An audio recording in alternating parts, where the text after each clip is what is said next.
Please welcome Mr. Amir. Assalamualaikum warahmatullahi wabarakatuh. Al-Fatihah.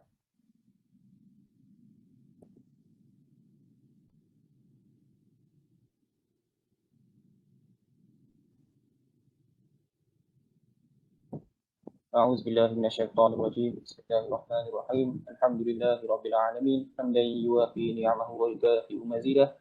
يا ربنا لك الحمد كما ينبغي لجلال وجهك وعظيم سلطانك. اللهم صل وسلم على سيدنا محمد وعلى آله وصحبه وسلم. اللهم اغفر لنا ذنوبنا ولوالدينا وارحمهم كما ربونا صغارا، ولجميع المسلمين والمسلمات والمؤمنين والمؤمنات الأحياء منهم والأموات برحمتك يا أرحم الراحمين. Ya Allah, you are peace, and all peace is from you, and all peace returns to you. Ya Allah, Master of power and glory. In conjunction with International Student Leaders Forum 2021, guide us among those whom you guide. Grant us help and perform and pardon among those whom you grant help and pardon. Ya Allah, Ya Fa'al lima yurid. Bring us out of the darkness and favor us with the light of comprehension. Open to us the door of your mercy and unfold for us the treasure of your knowledge by your mercy, the most merciful of the merciful one. Ya Allah, Ya Fattah, Ya Alim, Ya Zal Jalali wal Ikram. Let our heart be filled with light and insight, understanding and knowledge. Verily, you control everything. Allahumma ja'al jam'ana hadha jam'an marhuma wa tafarruqana min ba'dihi tafarruqan ma'suma wa la taj'al fina wa la ma'ana shaqiyan wa la madrudan wa la mahruma. Rabbana atina fid dunya hasanah wa fil akhirati hasanah wa qina 'adzaban nar. Sallallahu ala sayyidina Muhammad وعلى آله وصحبه وسلم والحمد لله رب العالمين. Assalamualaikum warahmatullahi wabarakatuh. Alhamdulillah. Thank you, Mr. Amir Aiman, for leading the prayers. Moving on to our next agenda, the keynote address by Honorable Datuk Sri Dr. Haji Ilmuhizam Ibrahim. Before that, I would like to introduce briefly our keynote speaker. Honorable Datuk Sri Dr. Haji Ilmuhizam Ibrahim is a member of the Board of Directors of UiTM and the Executive Director of the World Trade Center Kuala Lumpur. Honorable Datuk Sri is also the first Malaysian named as the Chair of Conferences and Exhibitions Asia Pacific, Member Advisory Council, World Trade Centers Association, and the President of the World Trade Center Kuala Lumpur Foundation.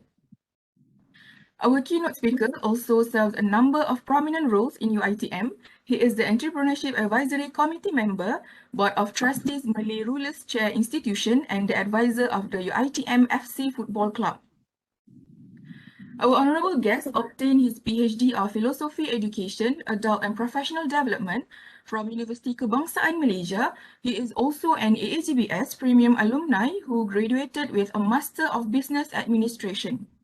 He also did his undergraduate study in Bachelor of Law and Advanced Diploma in Sharia Law and Legal Practice at the International Islamic University of Malaysia.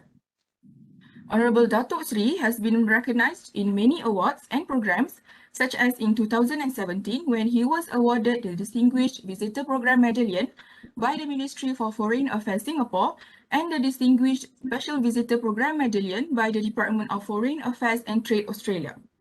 Without further ado, I would like to welcome our keynote speaker, Honorable Datuk Sri Dr. Haji Ilmuhizam Ibrahim, to deliver his speech. Thank you, Afza, for a great opening. First and for all, I hope all of you don't mind, but I'll have the committee and Zafira, my staff, to help to share my slides for me. While she's putting them for us, I would like to thank the organizers for having here.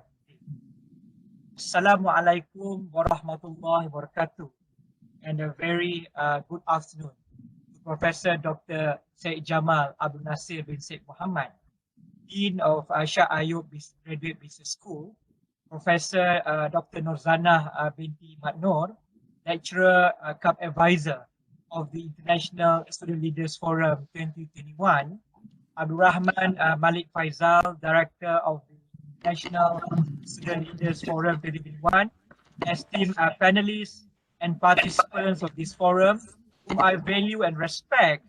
My name is Dr. Ilmuhizam Ibrahim, a proud alumni of Shah Ayub Graduate Business School, AAGBS UiTM, and I'm very excited to be here.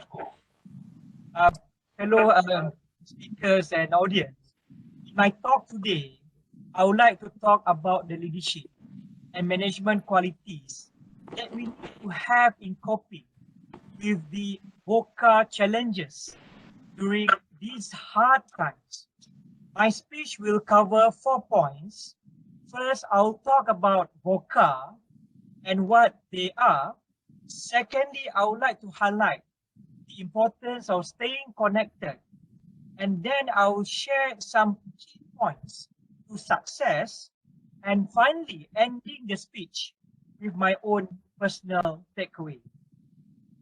Before I begin, I would like to share this video where I find inspirational, which is at the second slide. Can you show it now? Thank you. Friends, it's often said that this particular poem, called the Anyway poem, hangs on the wall of Mother Teresa's children's home in Calcutta and is often attributed to her. However, an article in the New York Times has since clarified that the original version of this poem was written by Kent and Keith. The Anyway poem. People are often unreasonable, illogical, and self-centered. Forgive them anyway. If you are kind, people may accuse you of selfish, ulterior motives. Be kind anyway. If you are successful, you will win some false friends and some true enemies. Succeed anyway. If you are honest and frank, people may cheat you.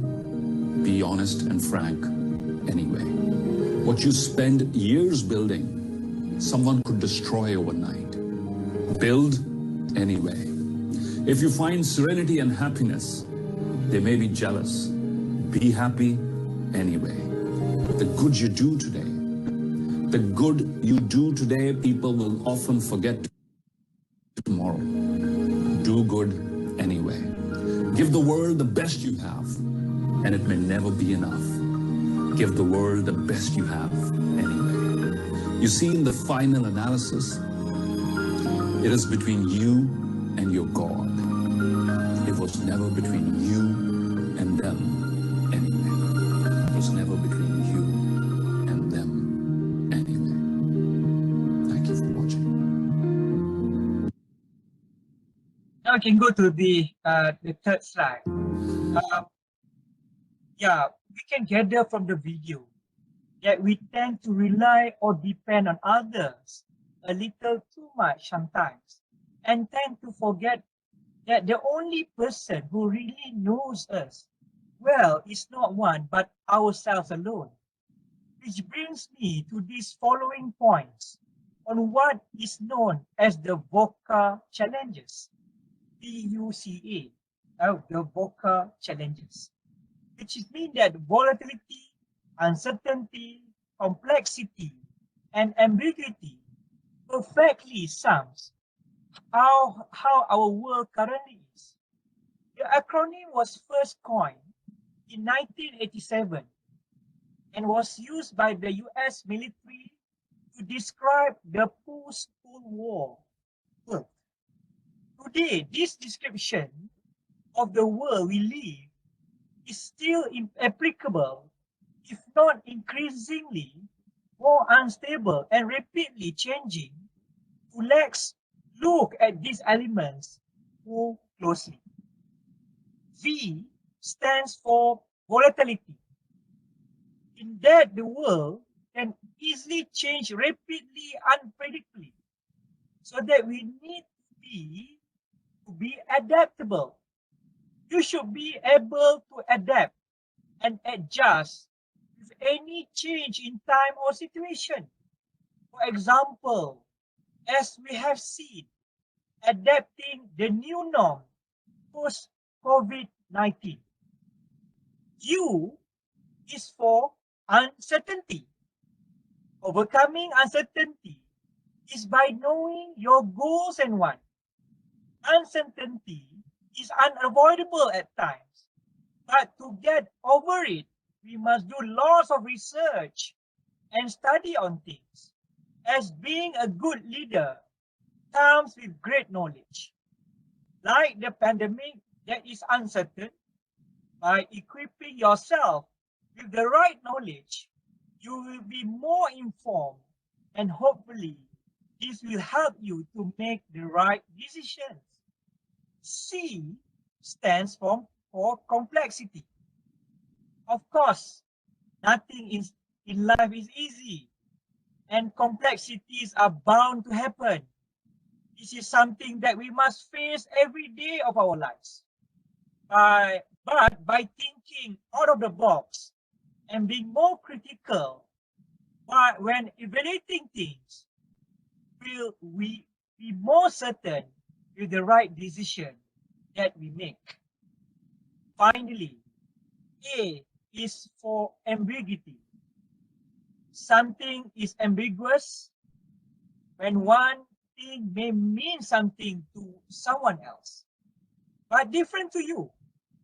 The ever-changing trends or situations allow us to have different perspectives in life. And this is where we welcome diversity and creativity and overcoming any challenges that come our way. Voca highlights many challenges that apply to us on daily basis. What once was a challenge in the past may no longer a challenge today. And what worked fine before may no longer be good enough today. So understanding how VUCA, VUCA, applies to our everyday challenges would be the first step to solving most of our problems we face in the world today. Here, I would like to show to you two philosophers that I believe that I would like to enlighten to all of you. The first one is Heraclitus, the Greek philosopher, once said, change is the only constant in life. And on the same subject, Benjamin Franklin said, when you are finished changing, you are finished. So here in this slide, set clear goals, vision and mission. Always prepare for the worst and be 100% in the game. Now we go to the slide, which is here. I would like to take all of you through understanding the importance of staying connected. After realizing that challenges change over time and that we need to change together with it, the next important thing is to understand that facing it alone may be counterproductive. When we talk about staying connected, build relationships and bond with those you meet, creating a sharing of experience and expertise and understand the culture. Take every opportunities to create and instill your own identity. And the fourth one, continue the networking momentum. We are living in the world of connectivity, meaning that technology, social media, and sometimes we need to be global. Yeah, this is very important. Why I say to all of you, staying connected is important in our life. Next slide, please. Here, I would like to share with you the key to success. By working together, we have seen that this becomes more possible for everyone to reach success. I once listened to Oprah Winfrey, her speech in one of the convocation in one of the universities in the States of America. When referring to what she said, three points. Know who you are and what you want. Meaning that to all the audience, you should know who you are and what you want in life. This is very important. I know some of you are studying now. Like me before, as part of the alumni of Asha Ayub Business School, when I took my MBA, something which is outside of my discipline of law. But I have to know what I want while I getting my MBAs. And Professor Dr. Norzanah gave me a lot of motivation to ensure that I graduated with my MBA this year in March, inshallah. Second, what Oprah Winfrey says in Keys to Success, be of service. When we talk about be of service, it means that whatever that you do, we need to be service all the time. Volunteerism, showing our concern, showing our respect. This is our service. And this service is very important in life. We cannot stay alone in ourselves. We need to be always everywhere. Like, for example, doing this type of program, I would like to share to all of you. Very good. Shows that you are being of service as part of the students to portray yourself as part of MIBF students organizing an international conference, so that at least this is part of your service in life. And the third one is that always do the right thing and have excellence. In life, whenever that you do, you have to do the right thing. As a student, you need to do the right thing as a student. And of course, when you do the right thing as a student, surely you will gain excellence in your life. Like I mentioned just now, what are the things that you need to do the right thing in life? Like, for example, no matter who you are, where you come from, always do the right thing once you graduated, inshallah, and target to have excellence in life. So, this is the thing, something that I would like to refer to Oprah Winfrey, where I agree with her that there are 3 keys to success, which is know you are and what you want, be of service all the time, always do the right thing, and have excellence. Next slide, please.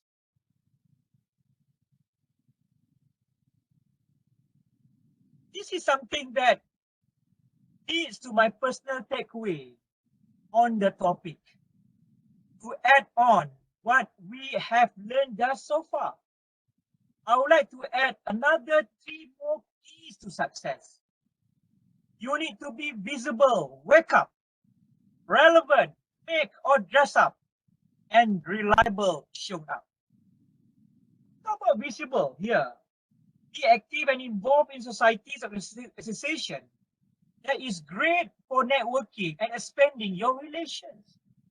In the past, when we talk about visible, people will think that you are boasting. People will think that you are going to be selfish. But now, the world of social media and technologies, you have to be visible. People need to know who you are. People need to know who is Al-Azhar. People need to know who is Asia. Because of what? Because of the social media. And you know, to all of you, visible is a key now. You need to, you have to ensure that people knows you with your visibility. And I believe that is one of the key things, especially why all of you are still studying in Al-Azhar Business School under MIBF. You need to show to all of people the visibility of MIBF. The visibility is that who you are as part of students of UITM. Second, means that relevant. Be up to date on major news or issues around the world and be in the know of the situation around. You have to, once you have been seen visible, you have to be relevant. When we talk about relevant, like I mentioned just now, make and dress up. People need to see you are a relevant person. People need to see you as somebody that can be, referred to. So this is something that all of you need to practice most of the time. And the third one is reliable. Make others feel trusted by you. And continue to enhance relationship by showing your skills and abilities. You have to make yourself reliable. Once you get your MIDF, MBAs, whatever, when you graduated from any institution, you need to show that you are reliable, relevant, and visible. Show your certificate to your bosses, saying that I'm going to serve this company, for example, with my new knowledge, with my new certificate that I got from the university. So people will see you are reliable. And this is something that I wish all of you be visible all the time. Meaning that you have your IG, you have your Facebook. Make sure that people knows you from there. In the past, you need people will think selfishness and etc. But in the future, this is something that we are living in the competing world. Voca Challenge leadership. And like, for example, when we talk about visible, relevant, and reliable, how we can relate also with the vaccination program, where the experience, like for example, we know that COVID-19 is a pandemic, but with this vaccination program, we have to make visibility of this program by social media, by media, etc. And go to the before slide. I need to have, and then relevant. How this vaccination is relevant to ensure that we protect ourselves, we protect others, and reliable when people get jabbed with vaccination. So it creates herd immunity, and from there we wish our systems of people or our society back to normal. And then the last slide, the second last slide, which is, you go to the next, okay, which is stay focused. Oh, this is my second last slide. I believe that it's very important to stay focused. From my own experience, I would like to share with all of you that it has never been easy wearing multiple hats and being given the trust, responsibilities to lead many organizations, both locally and internationally. Internationally, as Al-Azhar has introduced all of you, I'm one of the First Nation in given a task chairing the members advisory council for the Asia Pacific Convention and Exhibition.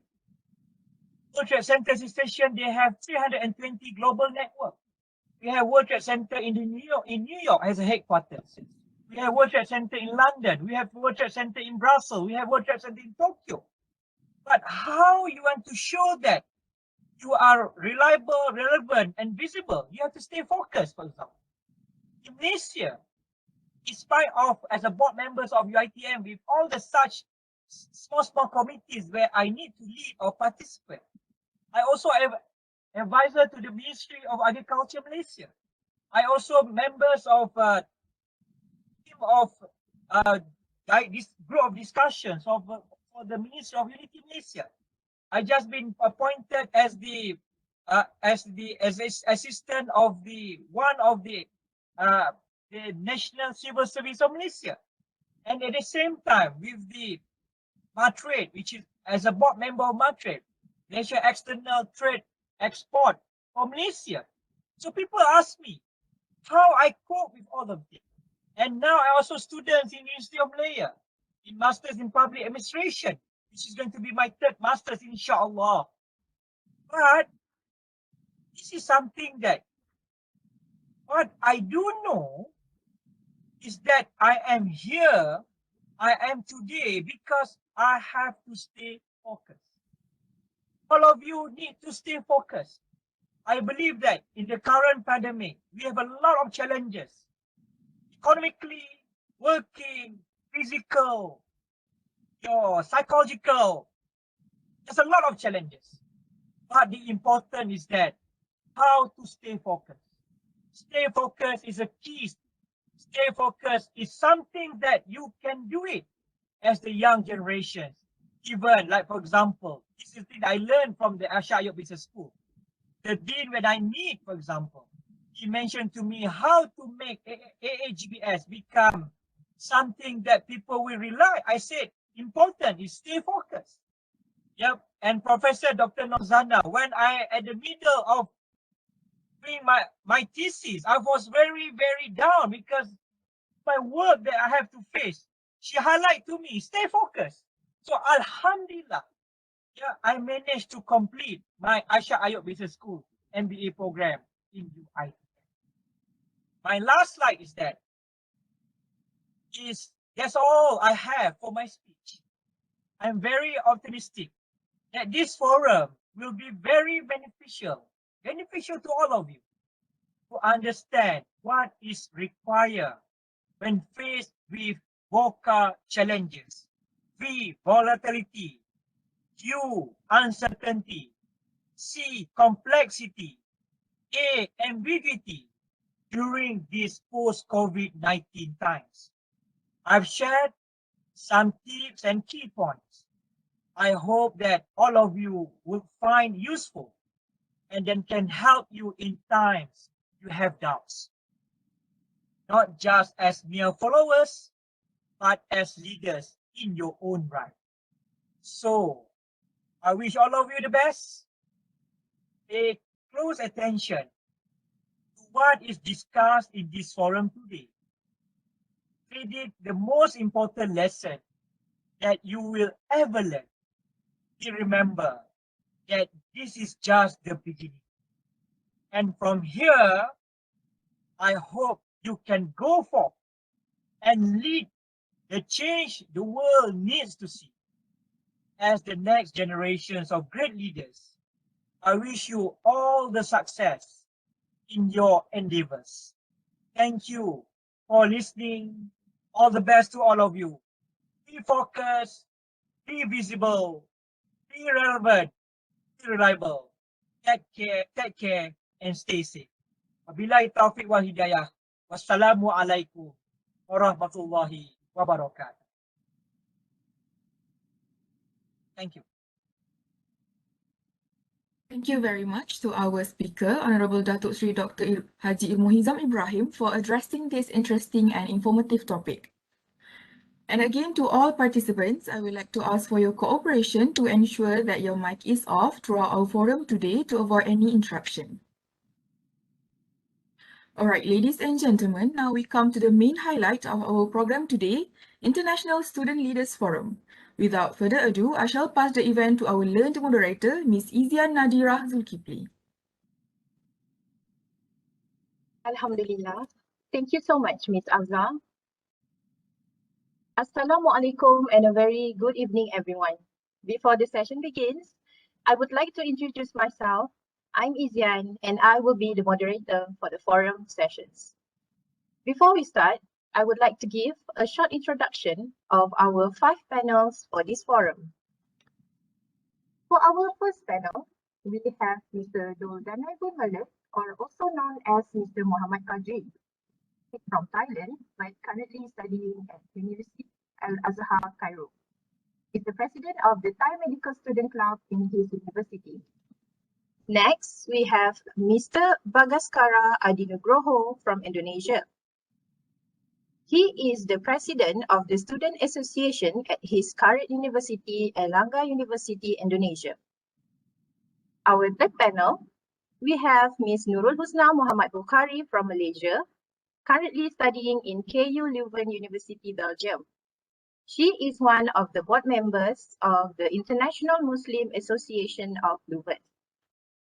Our fourth panel, we have Mr. Maisan Abdul Hamid from Maldives, and currently he is studying in Malaysia. He is the chairperson for the International Secretariat of Economics and Management Science Society in his university.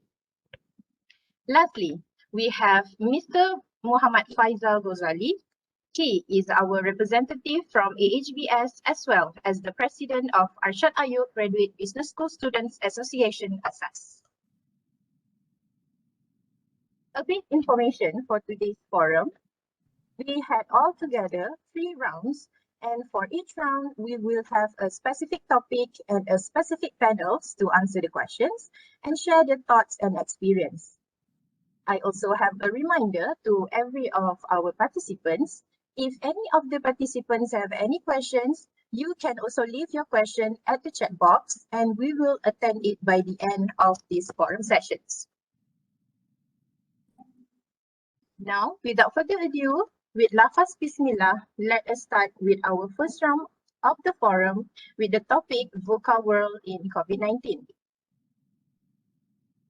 Taking a bit from what had been said by Datuk Sri Dr. Ilmu just now from his speech, where he also said that VUCA related to our challenging in our everyday life.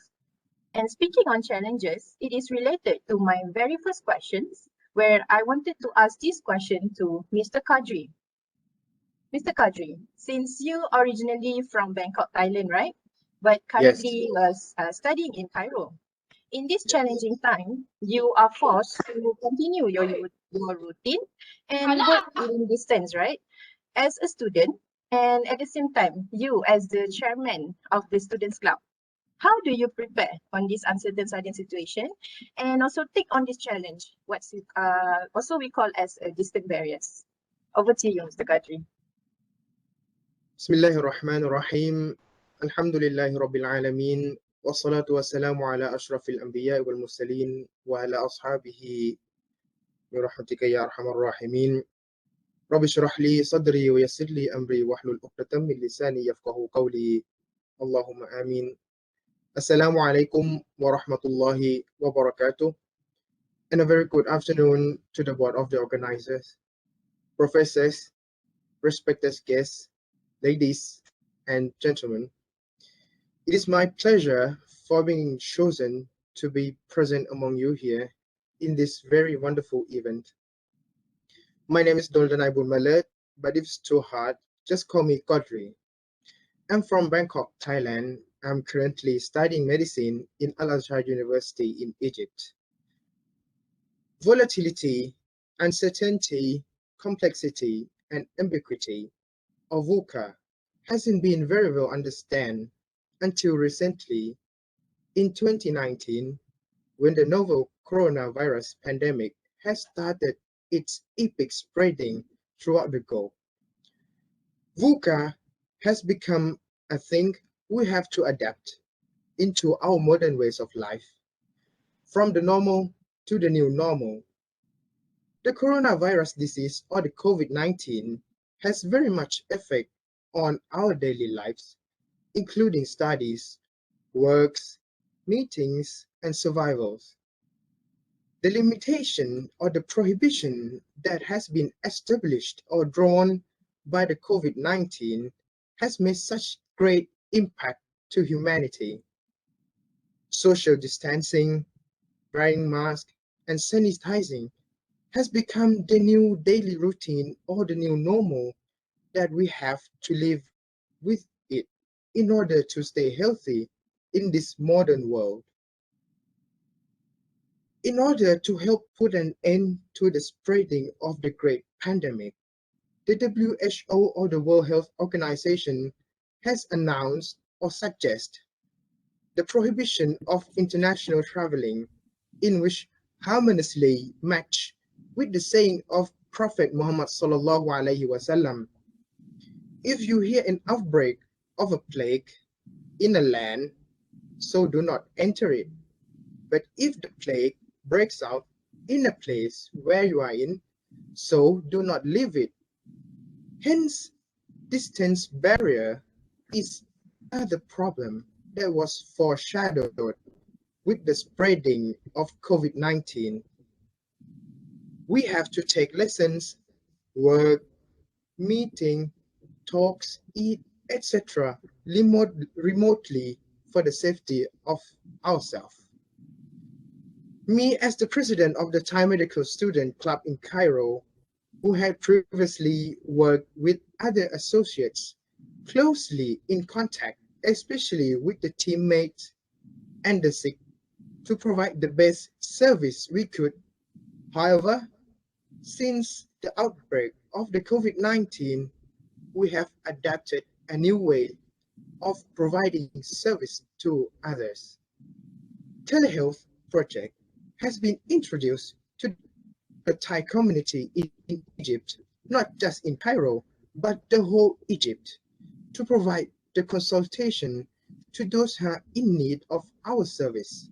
By using telehealth, we send text messages to the desperate one, help them cure sicknesses, elucidate the medical terms which are sometimes hard to understand, guide them through the complicated procedure in the hospitals and clinics.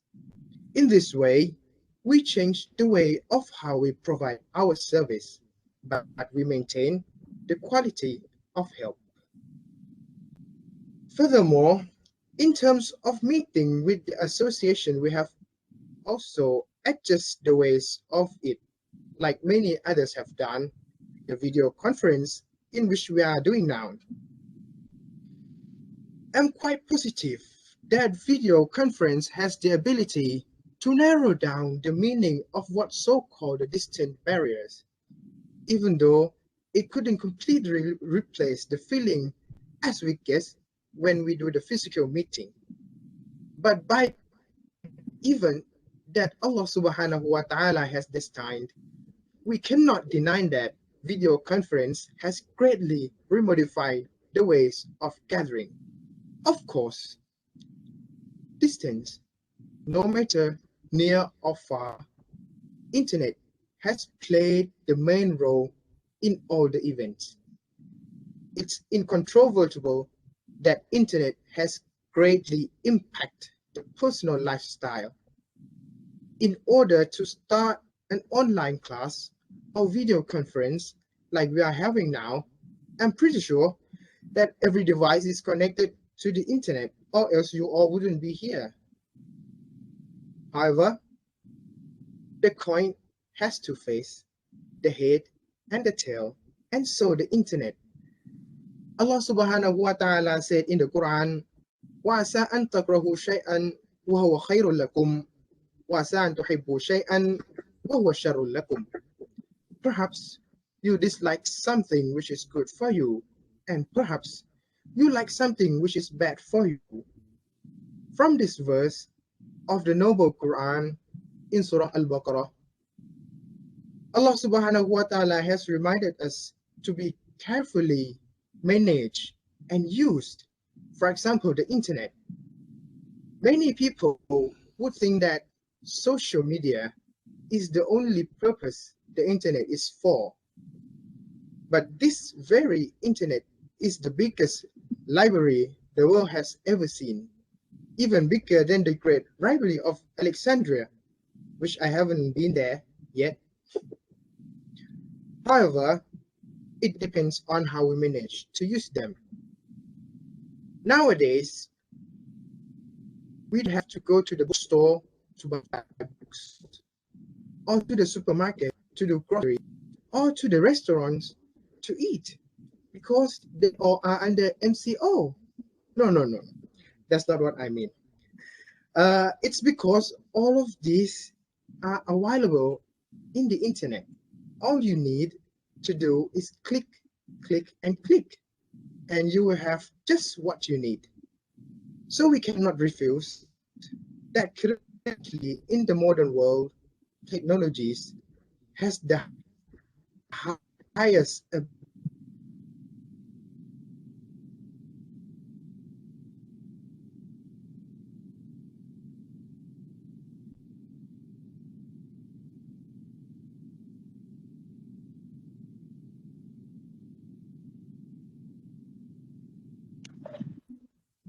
Sorry, everyone. I think Mr. Country had a line problem. Wait for him for a while, okay? Yeah.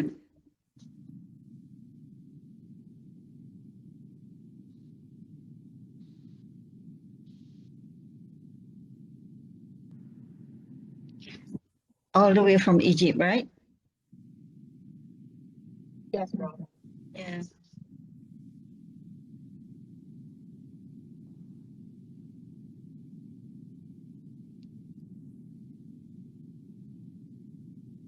Or maybe moderator, after this, we can suggest the speaker to switch off his video and just proceed. Alhamdulillah.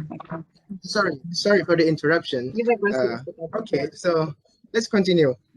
Like I said, we don't have to go to the bookstore or to the restaurant or to the supermarket, because all of them are available in the internet. We just have to click and we will have just what we want.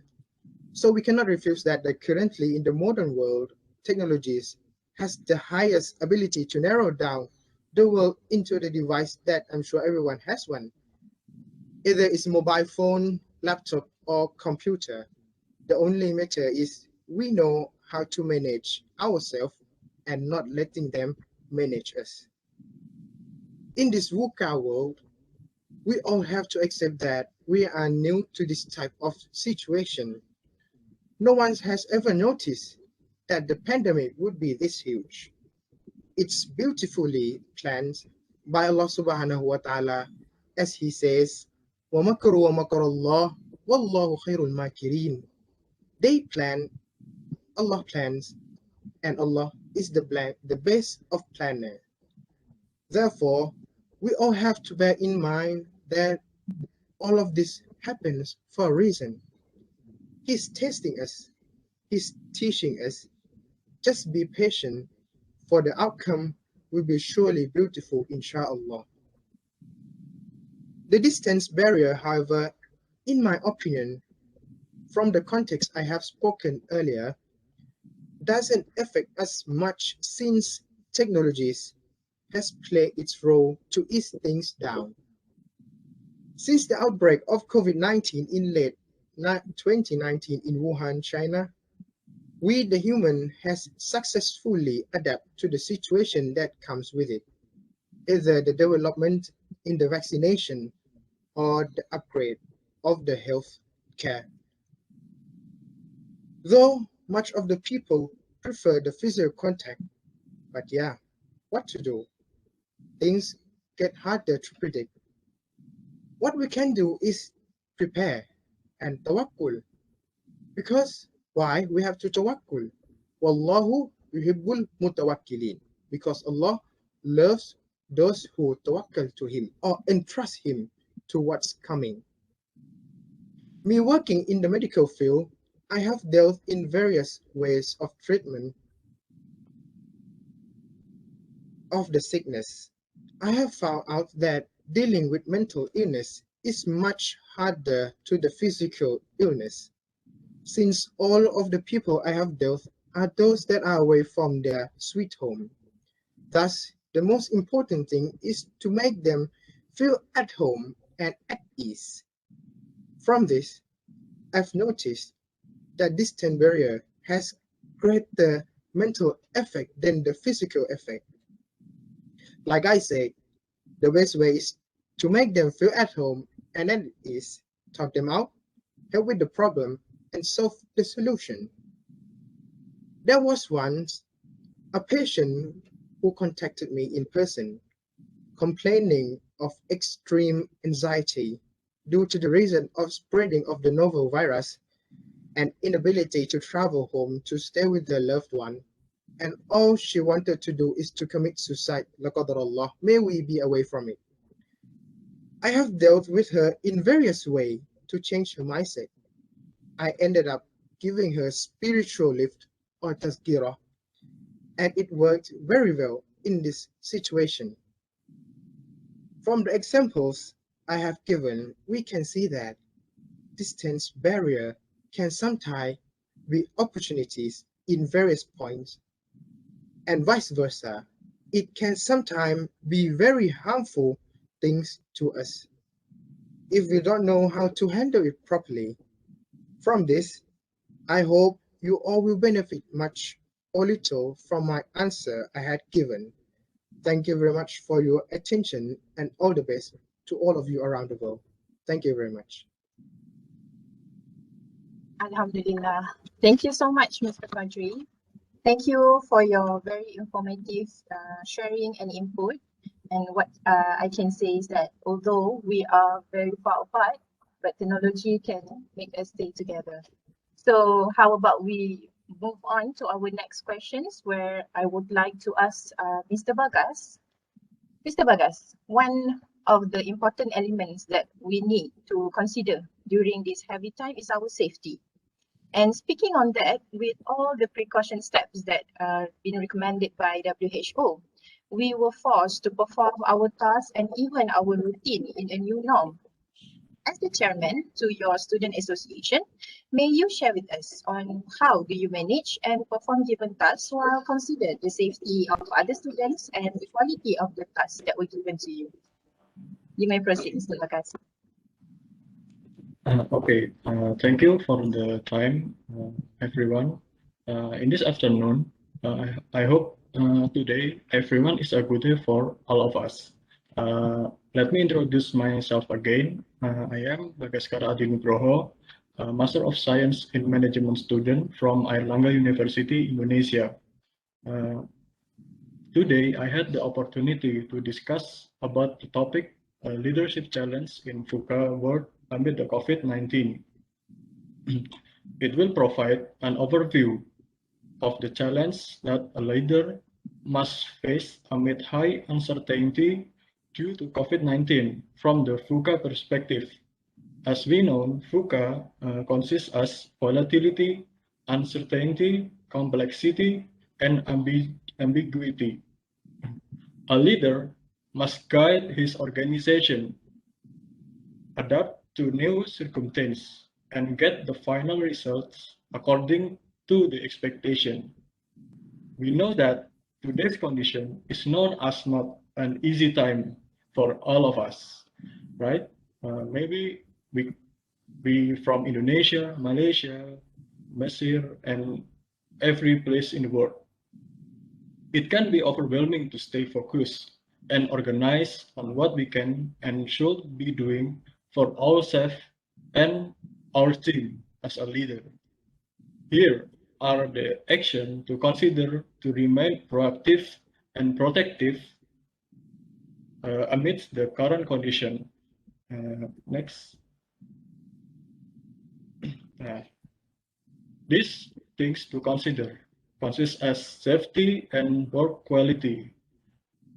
As a leader, these two main things must be considered and mutually sustainable, specifically the organization member safety and quality of work. But first of all, let us talk about the safety. Next. On the left, we can see that the number of COVID-19 cases in Indonesia, the number of people who have tested positive has almost reached 2 million cases, with active cases reaching 100,000 people right now, as per 2nd June. Meanwhile, in our neighbor country, Malaysia, as I saw in the international news recently, the number of cases increased as of 2nd of June too, according to the graph shown in the slide. We can show that the number of cases are increasing very rapidly. And as of our neighbor country, Malaysia, they had to implement a strict lockdown.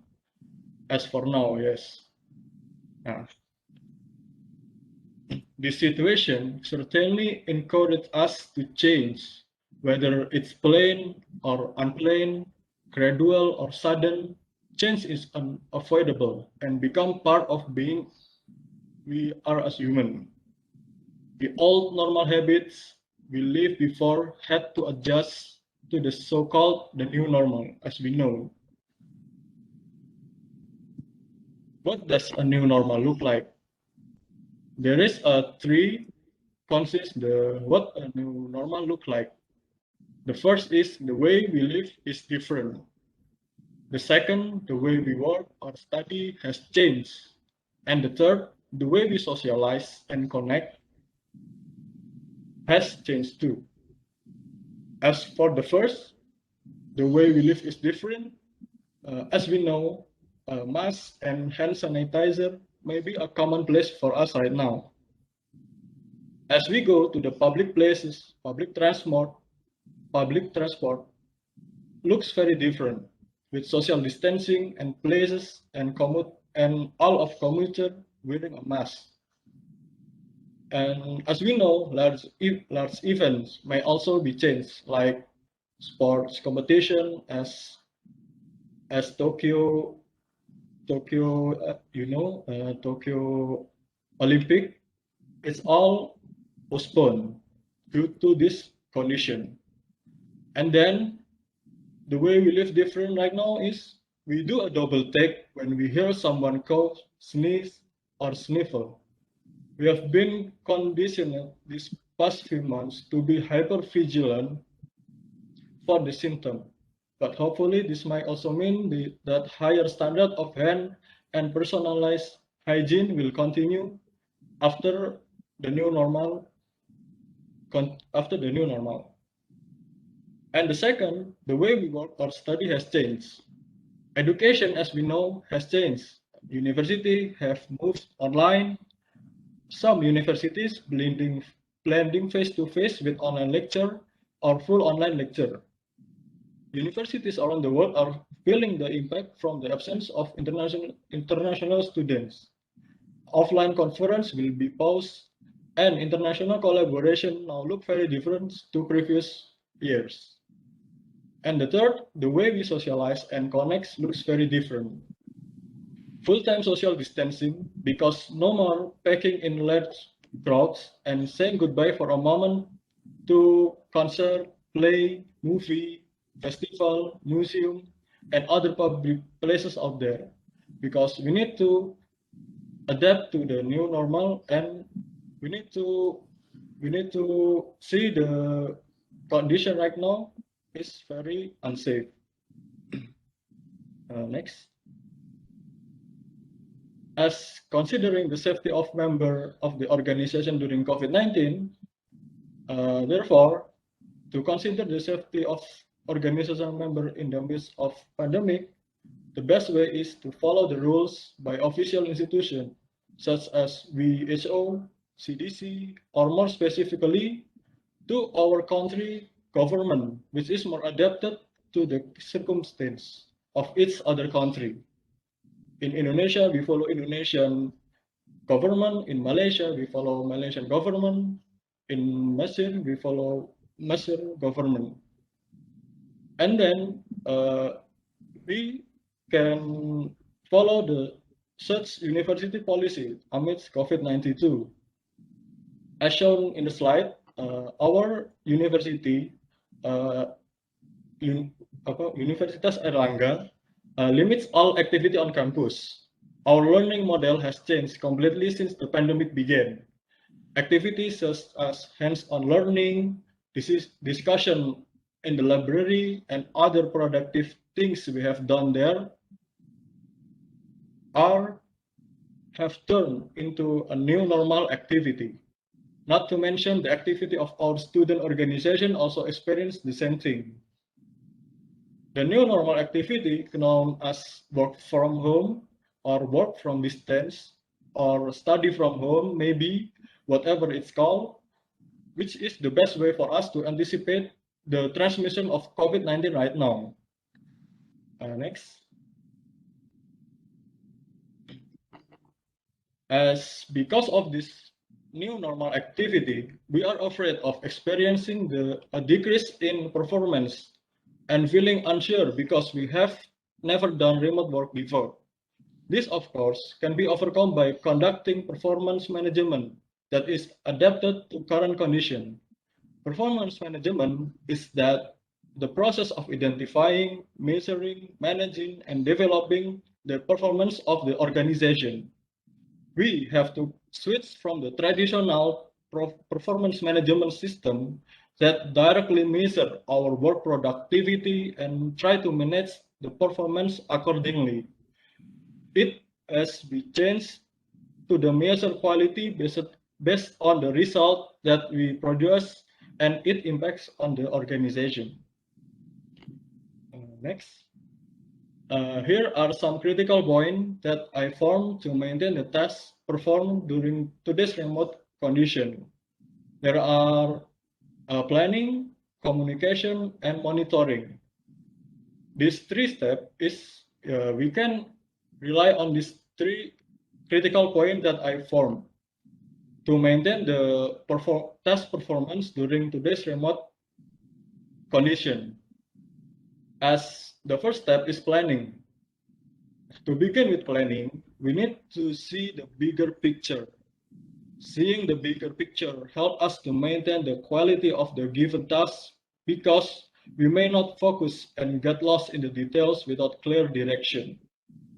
The big picture can be an organizational guideline to maintain performance because it will focus us on the organization goals, as including the vision, mission, and the value that is trying to deliver. We must determine the effective criteria for planning. Effective criteria when planning such as based on clearly defined objective, provides for a proper analysis and classification of action to be executed clearly and consider unity between organization department. As for the second is communication. Communication is the key to the productive environment, especially in this time of pandemic. Nowadays, technology has allowed us to contact each other with the click of a button, especially in this COVID situation. We can rely on social networking tools such as WhatsApp group, Line, maybe we use KakaoTalk, or voice-to-voice communication for quick team communication, such as Zoom meeting or Google Meet, which can settle a matter that might have taken hours. This means that current communication methods are very efficient. And the third is, the last thing to maintain the quality of performance is through monitoring. Give each other feedback or non-performance review are needed to know which area need to be fixed and improved. Asking for feedback also encourages a culture of open dialogue in the organization that will allow for continued development over time for the organization. Besides that, I have summarized some of the skills for a good leaders need during this time of pandemic. There are a skill of strategic thinking, planning and delivery, people management, change management, communication, persuasion, and influence. Okay, that's all from me. Thank you, everyone. Thank you so much, Mr. Bagas. Again, it is a very informative and very well explained answer and sharing from Mr. Bagas just now. And I would like to take this opportunity as well to remind everyone, since the case of COVID-19 is increasing right now, so please take care of yourself and your safety. With that, with the sharing session from Mr. Kadri as well as Mr. Bagas just now, it ends our round one. So now, how about we going further with our second round with the title Managing Leadership Skill and Strategy. To start with this round, I would like to welcome and ask Ms. Husna. As an international student yourself, we understand that teaching and learning experience surely contrasts as when you were in Malaysia. Through your student association, how you yourself handle and at the same time support the other students in coping and prepare themselves with this different environment. After you, Ms. Husna. Okay, Assalamualaikum everyone, and greetings from Belgium. Can I have the slide, please? Yes, so yeah, my name is Nurul Husna and I'm doing my Master in Astronomy and Astrophysics in KU Leuven. And here I will be share some of my experience and what we in IMSAL have done for the student in here in Leuven. Next. Okay, so actually, where are we? So from the hosting place event in Malaysia, right? So now we will fly to all across the world to the Europe continent where Belgium is resides. So you can see in the map, Belgium is, Leuven is inside Belgium, which is neighboring with France, German, and Netherlands, if anyone who didn't know. And here is a picture of our mosque building that we are managed by the Student Association, also by the local community. Next. Okay, so like what the moderator said, that we have a different environment from what I have been experiencing in Malaysia. We also have different challenges when I come here as international students. So there's three main points that I would like to share, other than other point two that I would like to share as an international student here. First, Belgium is actually the main official language is Dutch. And then the second one is French, and the next one is German. So actually, yeah, the official language is both three in different region of the parts of Belgium. but the widely spoken is of course English. So there's some challenges in language barrier, but also it overcome over time as you are communicating with the local community and also interacting them in direct speech. The second part will be the education system. So the education system here is very, very different from Malaysia. They use the cumulative study efficiency. You can check in their website if interested. I will link down. And also the teaching method is really lecture-based or teaching methods. We also have a hands-on, but I would say it will be probably like more to self-learning. And this is where the importance of the society or your class mates or other circle friends that can boost up your learning's curve here. And the third part is being alone in foreign country. For example, my experience, I'm the only Malay Muslim or just Muslim in my department in astrophysics in Faculty of Science. And also we only have around like 4 Malay students in Leuven. So other than Malaysians are residing in other city. Okay, and next. Okay, so who are we? IMSL is International Muslim Students Association of Leuven. So we are Muslim from all over the world, including Belgium. So besides the international, we also include the locals. And also we support practicing and learning about Islam or religion. And then we help students to pursue their studies and get to know the student life. This is where the crucial task or for our society to make sure the students are well adapt to the environment here. And then we are also non-profit organization registered with the Leuven City Hall, which is not only associated with the university, but also the City Hall for larger scale events and activities. And also we strive towards a good relation with Leuven, Leuven general community. So it is founded in 1984. And despite being a student mosque, it is now considered as one of out of 4 main mosques in Leuven, as it is widely used by the community, by the local community. So next. Yes, so here I'm sharing you about the position of IMSL with the relation to other parties. For example, you can see on the left is we're associated also with the KU Leuven Diversity Department because we have the mosque building, which is provided by the university. And then we have the KU Leuven Life Stance Network, which is important because this is where we bridge with other religions. So we are the face, or how do you say, the bridging for other non-Muslim to get to know about Islam who are interested. We are co-participating or co-organizing something that about other religion and stuff.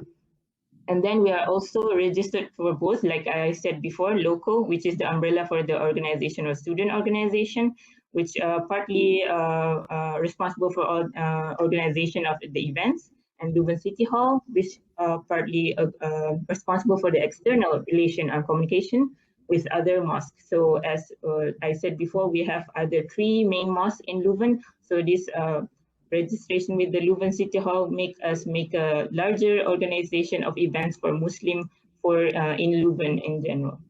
Next. Okay, so here is a composition of what is IMSL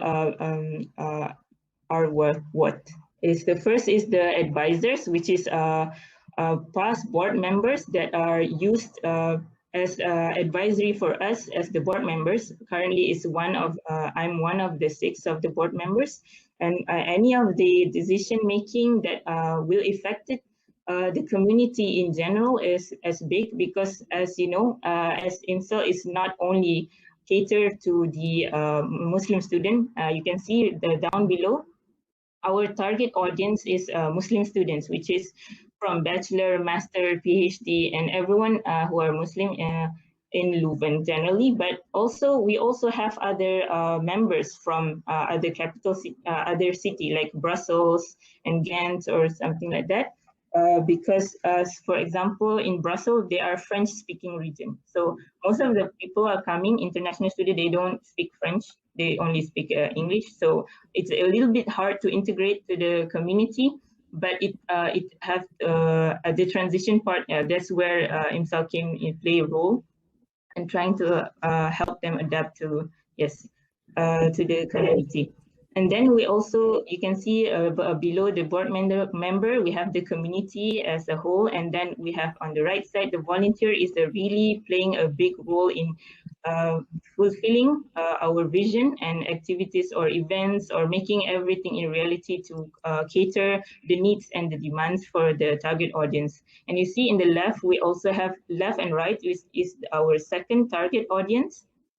So our second target audience, also like the local Muslim community, we have a range of like Muslim family, like the converts who doesn't have any other family besides the Muslim community here. And so we have to cater the children, the teens, the elderly, try to, as much as we can as students, because we also are studying, but also try to provide them the space that they can have their family, the environment of Islamic upbringing with their family and teens and children. And for the non-Muslim also, we did not neglect that. Like I said before, we have a bridging events like knowing with other religion and stuff. So IMSAL take part of this important role in introducing Islam to the non-Muslim who are interested, because mostly here is like Catholic Christian background. So most of them are not really familiar what is Muslim, and probably like portrayed by the media only. So, okay. So our overall mission and goal is to provide a meeting space for Muslim students from all over the world and create a safe and welcoming environment for them to practice their faith and learn about their religion. So like I said before, with our target audience, as much as limited as student we are, we try to the needs for everyone with these various categories of events. For example, from the religious events, we have the knowledge base, like for the Quran study or for the tadabbur or tafsir. Sorry, did I lost my slide?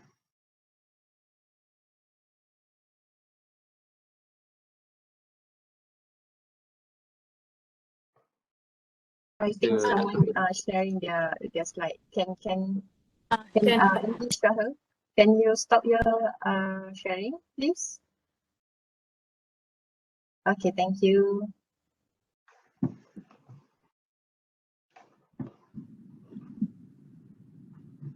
Okay, sorry. All right, and then we have the social events and mosque-related activity that we are organizing, like the Friday prayers, the Eid prayers, everything that related to the mosque activities is also co-organized or managed by us or supervised by us too. And then we have the sports and recreational events. And also, we did not forget about the student supports. What does it mean by student support? Is like, for a small example, we have mental health like support, like small part, and still ongoing on trying to make sure that the needs of the students to adapt and to try to be flexible in other foreign country, not as their home country, to be as comfortable as possible. Like what I feel when I come here. Okay, next. Okay, so this is some compilation of some of the events that we try to organize. So on the left side, we see the knowledge part. We have the book club, and we have the Quran study and tadabbur. And then the right side, we have the mental health awareness session. And then we have the right side, it's like the fun part. You have also the nature exploring, because when you come here, you don't want also to just be in the classroom or just studying your books. You can also explore with IMSAL to other part of the country, Belgium, with the hikes. Okay, next one.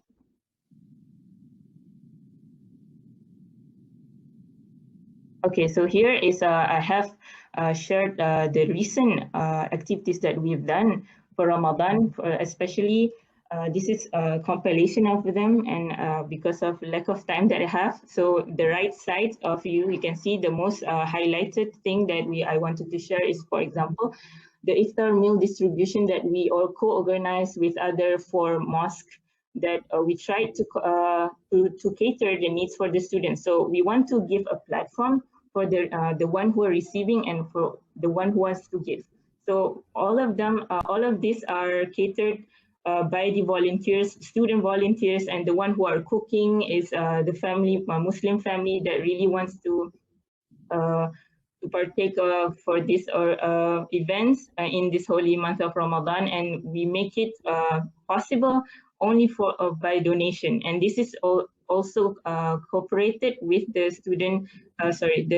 City Hall of Leuven. So it's approved by the government, and this is really a successful one because all the local needy people come. I would say like 50% come, and then the other 50 or 30% of them are students that are really, we are trying to cater their needs where they are busy studying, but also still want to have the experiencing of Ramadan in a foreign country, but not feeling too far apart. So we can see in the left side, we have the Ramadan buddies and workshop for spending Ramadan alone. So we cater that on for the international students who are living alone, for them not to be alone, and always to be have the great experience for Ramadan experience. Okay, next.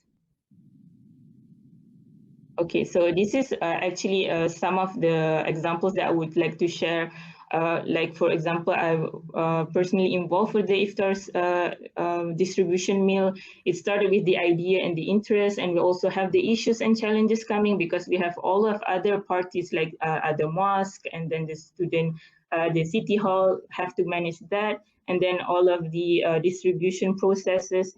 All of it, we do this with trying to make a better experience, and by reviewing, and then we have the weekly review. We try to adapt as much as possible, and then we management planning and everything like that are learning by going. I think that's for that. Next one.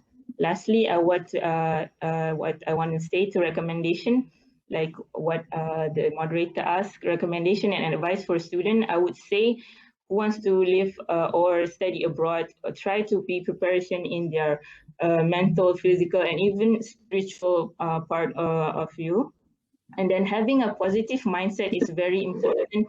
As you know, it's really challenging, and you're really alone, and you have to have this positive mindset to overcome of the challenges. Problem solving skill is the most important because you try to have to be independent. Problem solving in trying to do it as much as you can.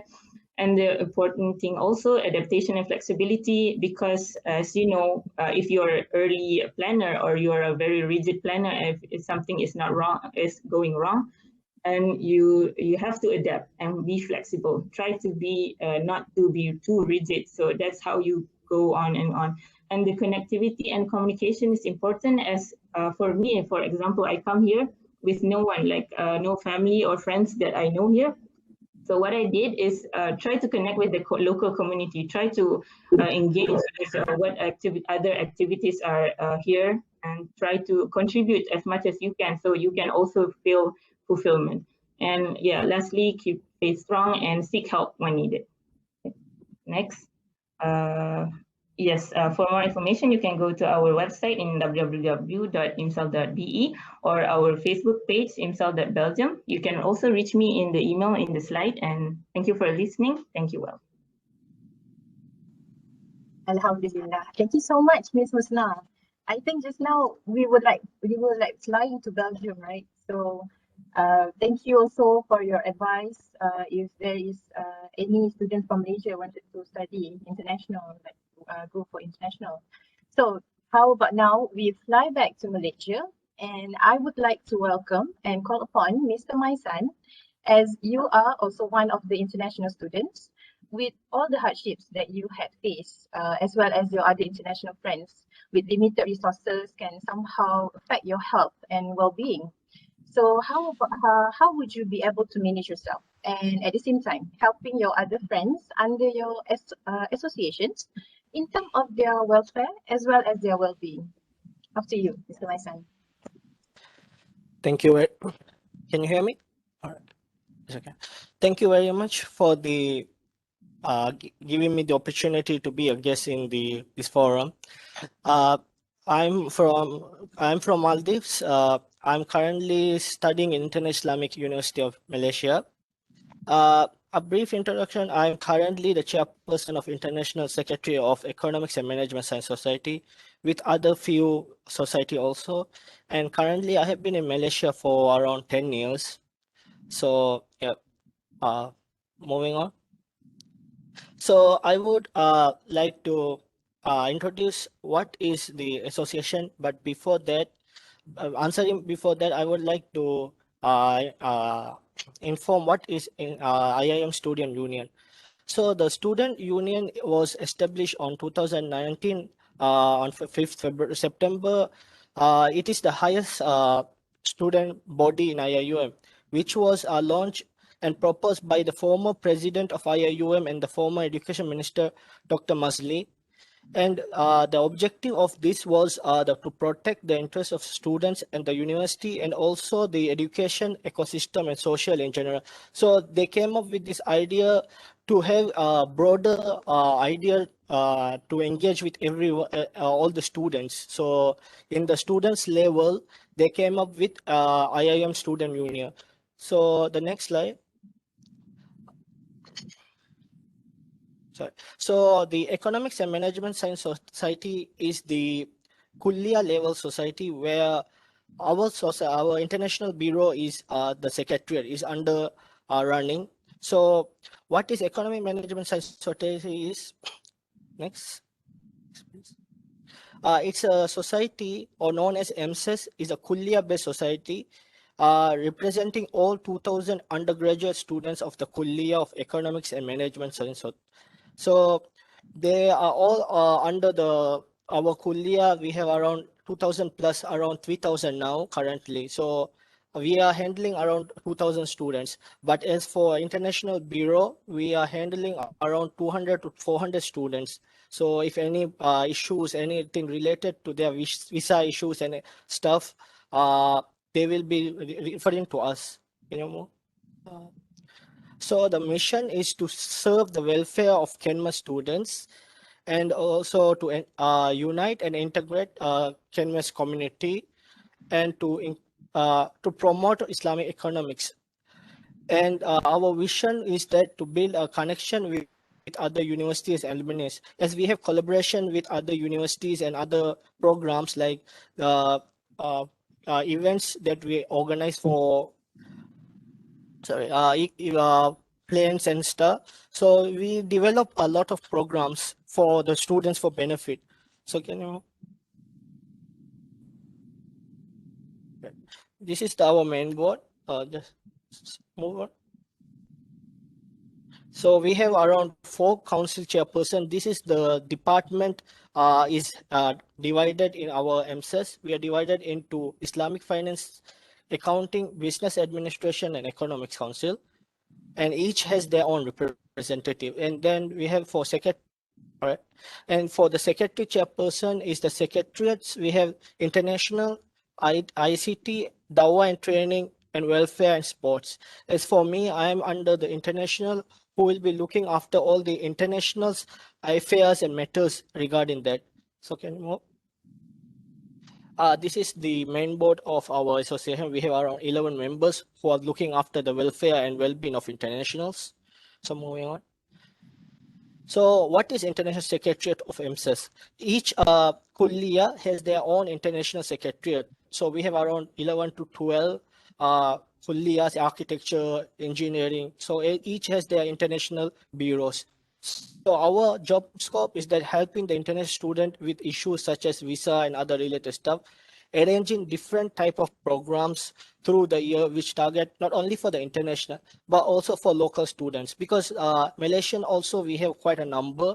So we organize for them also, enhancing them together. So we bring everyone under one umbrella to enlighten everyone. So uh, so what our aim is that we learn, helping to deal with the interact with other cultures, because there are many different cultures. So when we come to Malaysia, we learn a lot of new things that they don't learn from their other cultures. For example, we are coming to a culture like IIUM is around 4,000 students in IIUM. So we have a lot of cultures, a lot of countries. So each has different tradition, different. So getting engaged with a lot, they learn a lot. So yeah. So currently, I will be speaking on the question that is given to me. How are you able to manage all the students under your association in terms of welfare and well-being? So the student union is the main body which will help align with the Msys and also with our international bureau. So what the student union is that they have the helpline of 24-hour operation hotline for any assistant. So whether it's your international or local students in university level, they can reach them uh, for their help, and then they will be giving their the. And the second one is currently they are having the fuel initiative as IIUM. We cannot go out, and we don't have like transportation is by cars. So but there is no for fueling and everything.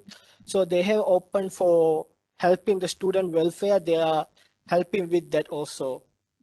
And then also financial aid and welfare for student in needs. So when we open student union open a Google form asking for who is wanted for in the need of financial aid and welfare, they check everyone and they support these kind of aids.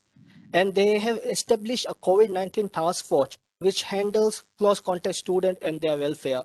So in IIUM there was cases that happened. They have contacted COVID cases in IIUM, which resulted into a lockdown inside the university. So there was a hardship that happened that of bringing food and people going out and coming in. So the COVID-19 task force was built in order to help and ease them. So then they have also now currently we are in the 2 weeks lockdown. They have opened an essential emergency hotline. So anything they want, they can contact them 24 hours. Then they will be eligible for help.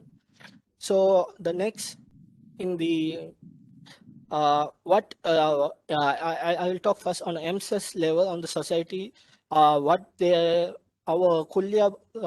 we do is that when we are coming up with financial aid program for students, our aim is to help the students who are in need of money, because when you are far from your home as an international student, you are facing difficulties of money, you're facing difficulties of food and everything.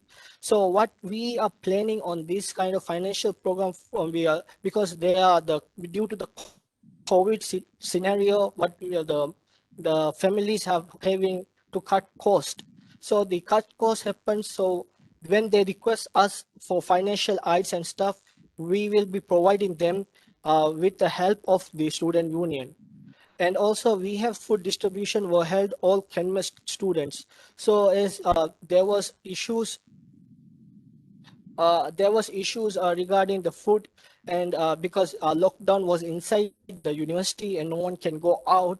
So in the Kulia based level, we help those international and everyone distributing food, because as internationals we have difficulties in dealing with foods because they cannot eat all the Malay foods. So this is also their issue. So sometimes like they are Arabs and Somalis in this kind of countries. So I mean the cultural difference is a big thing. So having this kind of help is quite good. And as for international secretariat, we are planning also to create Telegram group for all the internationals in College of Economics, so that they can straight relate to us. And sorry, can you go back? Hello. So we are planning to create a Telegram group which will help all the students of international in the sense that we will have a country-based society representative, meaning that if you are from Singapore, you will have your representative. They can communicate with the person, or from China, they can communicate, because sometimes the communication barrier is a very big problem. So what happened is that if we have someone who can represent, they will help each other in this kind of scenario. And our main objective of International Bureau is arranging a lot of programs. So a lot of programs to make them feel home. So we have programs like Friends Beyond Borders, which focus on sharing the details of the cultures differences, how they have faced difficulties in Malaysia and what are the similarities, all those kind of stuff. You can check the highlights on our Instagram page for our IB Canvas. We have all the details there. All right. And then, okay, so, and also we have provided laptops for students if they are requesting for the needy students because of the COVID. All right. So I think that's all from me. All right. Thank you so much, Mr. Waisan. Yeah. It is really amazing that we had this kind of association which can help our international friends apart from the hardships that they face. So, okay, how about next for our last question on this round, I would like to ask Mr. Faisal. So in terms of employment, we are expected to face future challenges with limited employment opportunity and economic slump. You as a student yourself and a leader of ASAS, how do you plan and prepare students with proper VUCA elements in employment and after graduate environment? Okay, Assalamualaikum and very good afternoon to everyone, especially for YB Datuk Sri Dr. Haji Muhizam, Professor Dr. Syed Jamal, and then all the panelists, especially Bagaskara from University Airlangga, Doldanai from Al-Azhar, University of Egypt, from Leuven, University, and then from IIUM. And also for our beloved moderator today, Izian and Nur Afsal, but last but not least is all the audience today. Okay, introducing myself is I'm Faisal Ghazali, currently as a part-time student in a Master in a Business Administration in AAGBS, and also the President of the ASAS for 2021 and 22. And then we come, next slide please. Okay, today we want to discuss about the VUCA challenge in terms of employment. I interested to discuss about the in terms of employment context. Before we start, actually I provide you a video to go through what the current scenario and situation we are facing nowadays. Please, next slide please. Okay, please enjoy.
Thank you, Izian. Next slide, please.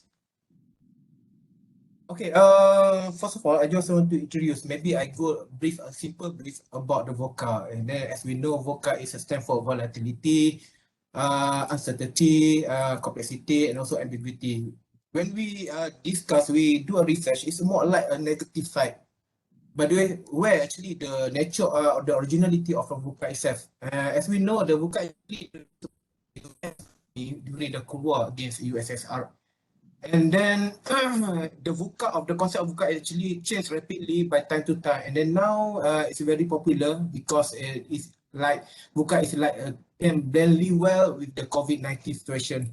And then from here, I just classify a few of the challenges to secure a job by the fresh graduate, especially when it comes to we look on the video, the young generation really affected. Yes, for sure, young generation, because there's a few factors why the young generation really affected this situation. And the first one is what the challenges is. First is company actually currently actively downsize the employees. Why actually company downsize the employee? Okay, from my experience in the HR, normally a few factors why the employees have been retrenched. First, not multitasking. The second one is not compatible, and then the third one is lack of the skill. Okay, we will discuss later on this. And then the second one is graduate have to compete the unemployed employees with a good experience and skill. Yes, for sure. When the fresh graduate come out from university, graduate from university, and then they have to compete with the unemployed employees who have been retrenched from the previous company. The third one is a company has an option to hire skilled employee at a lower cost. Everyone get employed. So everyone have the chance to be hired to the next company. For sure, company have the option, the big option, the huge of the pool of the talent to hire. For sure, they hire for skilled employee who have the multitasking, versatile, and a lot of skill. Last but not least is we come out with the lack of knowledge to know how to start. This one is focused on the fresh graduate. Yes, they only know how to study theoretically, but how to implement practically, they don't know. For example, okay, for me itself, when I graduate from UiTM previously in a degree, I don't have a channel where I need to go, where I need to apply my job, how I can apply my studies in the working life. Okay, next. Okay, how to secure a job and survive during pandemic. Okay, actually here I classify into 4. The first one, we need to ask ourselves, who are going to help me? The second one is, am I a versatile person? In other words, is a multitasking person. The third is, how can I accomplish the top 2, which is A and B? And last but not least, if I still fail, what is the next step I need to do? Okay, we will discuss later after this. Okay, next please. Okay, who are going to help me? Yes, everyone thinks a network actually a place to look for a job only. Actually, network consists of the internet, your social environment, your friendship, and sometimes your rival also can come to the network. Yes, they know actually we need to know how to utilize this situation, this advantage, because this advantage also indirectly you can advertise, you can sell yourself, okay, sell your skill and your career ambition for the outsider. For sure, for example, if me like an employer, when you are really active, you share the something input, the positive input, the good input in the LinkedIn, for example, for sure I'm interested to know you. Who is this? Why he have the good vision and mission? Keep sharing all of the information, all your thinking, all your thought during the in the LinkedIn or in the please change the style of your social life in the internet, especially in terms of the information, also knowledgeable approach during the social media. And then when it comes to the training, degree training, yes, for sure, you get a good introduction, obtain introduction to other, maybe your your networking can advise you. So you have to do this, you have to do that to ensure to enhance your own skill in the working life. Okay, the second one, we go to the second one. Next, please. Okay, am I a versatile person? In other words, am I a multitasking person? Yes, you need to know your own skill, your strength. Make sure it works on your passion. This thing actually sometimes can differentiate you with others. And then when you are different, maybe you have your own most competitive and your own advantage. That is very actually the employer looking for. If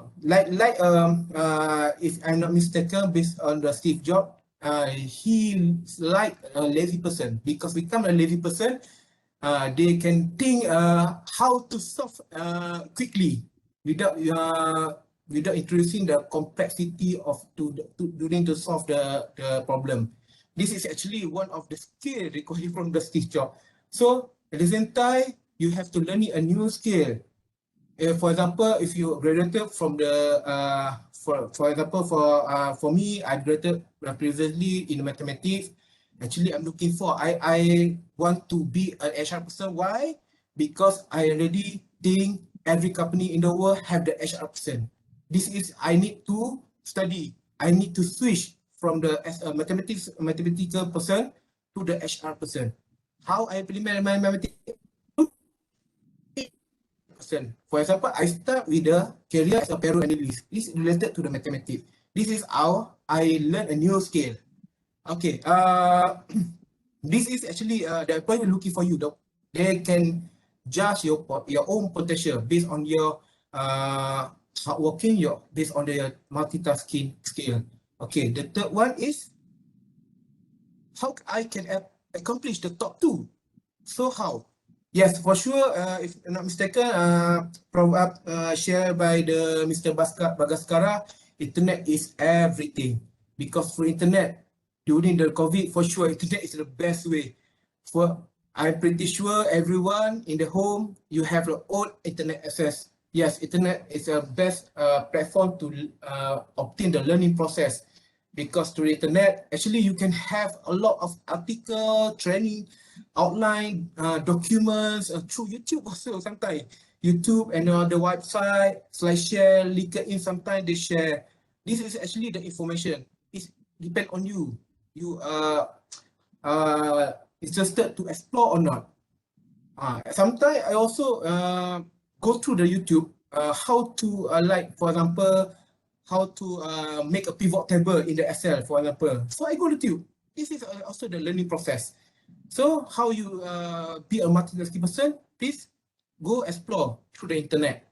Because from there, you can upgrade your skill and your current competency to the current level. Because sometimes employer want to know your current knowledge. Okay, your current knowledge in terms of the current situation, in terms of the working environment. Sometimes they don't care about your experience. They only care about your ideas you can sell to them.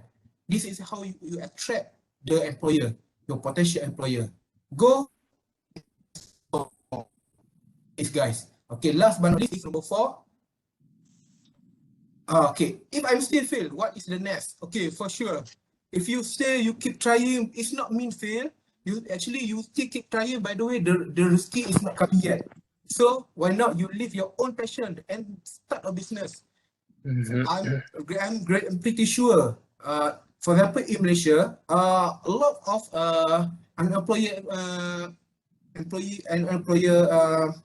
employees get retrenched. They involved in the business.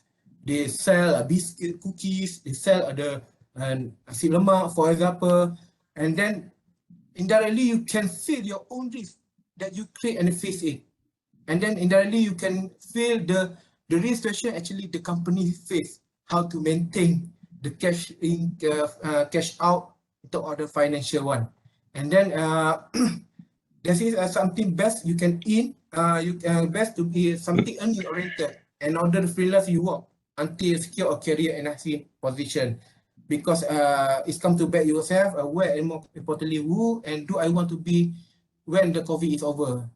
before you get a job, at least you can enhance your own skill, you can manage your own risk, because when you can manage your own risk, when you come to the real life, you hands-on already. So you know the risk, you know the what happened based on the VUCA challenge. And then next. Okay, do you know? Back to the before that. Okay, this is a fun fact. Currently in Malaysia, do you know? If, for example, right, when the employee get retrenched, this is a fun fact I get from the New York Times. Actually, in Malaysia, we can obtain 1,218 until 1,600 income per month if you deliver one order for 160 hours per month. It means you just work only 20 days a month. When it comes to the Employment Act, you have to work 26 days. It means you have a 6 days extra. So why you have to waste your time? You can have a more 6 days during the, like, for example, Grab Food.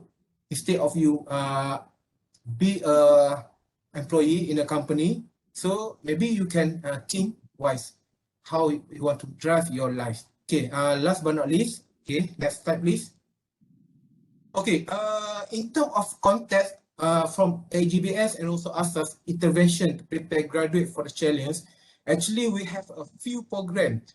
We start the program with the leadership program among our community members in ASAS, whereby they have to know how to, to drive the ASAS member club, which is they have to know how to draft a proposal, they have to communicate with the top management, something like that. And also when it comes to the it's a financial management, they have to know that when come to have they want to have a house, they have to know the mortgage financing planning. And also when it comes to the finance in Malaysia, this is now is a trend. Everyone have the CDS account. For sure, everyone have the CDS account, which is everyone want to trade in the stock market, everyone involved in the forex, everyone involved in the Bitcoin, something like that, because during the COVID-19. For me also, I feel the same experience when it comes to COVID. I need to looking for the extra income, because I need also to be prepared. If one day I have been retrenched, what the side income I have to support my financial expenses monthly. So I also have my CDS account. So I also trade the stock market. This is how we actually want to face the challenge of the VUCA, because we don't know. This will come to the complexity and ambiguity. It's blur. Future is blur. So now you have to clear the blur, the ambiguity. And then we had our student, fresh graduate soon. We will have our career job fair, something like that. And also we expose them how to uplift their LinkedIn in terms of how to be a professional during the working life. And then last but not least, last slide. Okay guys, I invite you all guys, please be free to join us. We have 3 official channel. First is AAGBS ASAS YouTube, which is all the program we record and then we upload there. And then all the latest information about ASAS, we also have the Instagram. And then for the student of the ASAS and also the alumni, if they have any inconvenience, have problem or trouble or idea, suggestion, so they can follow our Telegram channel to voice out, to channel out their ideas to us. And then we will be a bridge, be a small ambassador to channel this idea to our top management in the AAGBS. And then last but not least, thank you guys be watching today. And then I hope a good input. And then this program will be the fruitful program. And then for sure we keep connecting each other, even we verify each other, right? Like myself, maybe we can meet one day because you are in Malaysia, right? And Bagaskara, and then Doldanai, and then Susna. Okay, thank you guys. That's all from me. Assalamualaikum warahmatullahi wabarakatuh. Have a good day. Waalaikumsalam. Thank you, Mr. Faisal. Thank you so much for your sharing. I'm sure we get a lot of tips from him, especially related to our working life in the future. And I would like to take this opportunity as well to remind everyone to stay tuned with our ASAS programs in the near future. Okay, with all the informative answer and feedback from our panels just now, we are now in our last round, our third round, and I would like to conclude this forum by asking all the panels to give us a short and a very quick tip on how we are going to prepare our future leaders, especially on their leadership skills. So how about we start with Mr. Kadri first? Yeah, sure.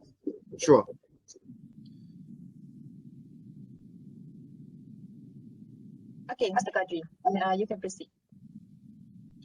Yes, as I have said, I would like to go back to what I have said earlier, that the COVID has affected much of our daily life. So do try to entrust what's going to happen to him. Tawakkul, like what I've said, tawakkul ala Allah. Trust him, and inshallah, everything that you'll be going to do on or what will happen, inshallah, everything will be fine. Okay, thank you so much, Mr. Kadri. Next, Mr. Bagas, your tips.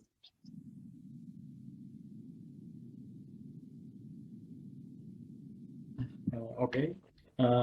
As I conclude what I said earlier, I try to give quick tips about a strategy in the amid of the VUCA, especially in the COVID times, which is a leader must rely on the strategy and must confront unknowns in our strategic planning. As VUCA, as we know that volatile, uncertainty, complexity, and ambiguity. We can say that in the future, we cannot answer how everything will going. Yeah. And in that, in COVID-19 even deliver a surprise to many organizations. So the decision-making process need to respond to rapid change as important as the decision itself. So a leader must be agile and promote a move in a mindset that overcome the volatility. Maybe that's what I can summarize. Thank you. Thank you so much, Mr. Bagas. Now, shall we listen to Ms. Husna? Yes, thank you, moderator. Yeah, for my personal view, firstly, I would say that a leader should try to be outside of your comfort zone. That's personally what I experienced myself. When we are outside of our comfort zone, we will tend to grow and learn more. Rather than if we're in comfort zone, we try to be more stagnant or not growing, or probably a little bit growing but not too much. And secondly, or lastly, I would like to say the willingness to learn new things. Try to not be open. Try to open and flexible. Like I said before, at the end of my conclusion from previous round, to be adaptable and do not scared to make mistake in future. Thank you. Alhamdulillah. Thank you so much, Ms. Husna. Now, Mr. Maisan, how about you? Oh, all right. So, as to conclude, I would like to say that Okay, so to empower others of their leadership skills, to enhance their leadership skills, and also give constant feedbacks to improve their members, because we have a lot of different cultures. And then lastly, mix with different cultures, because when you mix with others, there is a globalization, and it will help you in working with get job in MNC. MNC means multinational companies or overseas, because when you mix with different cultures, you will know how you can work in other countries. Like if you want to work in Singapore or somewhere, Australia, you know the cultures. So as a conclude, I would say the tip could be giving empowerment and learn to be in globalization culture. All right, thank you.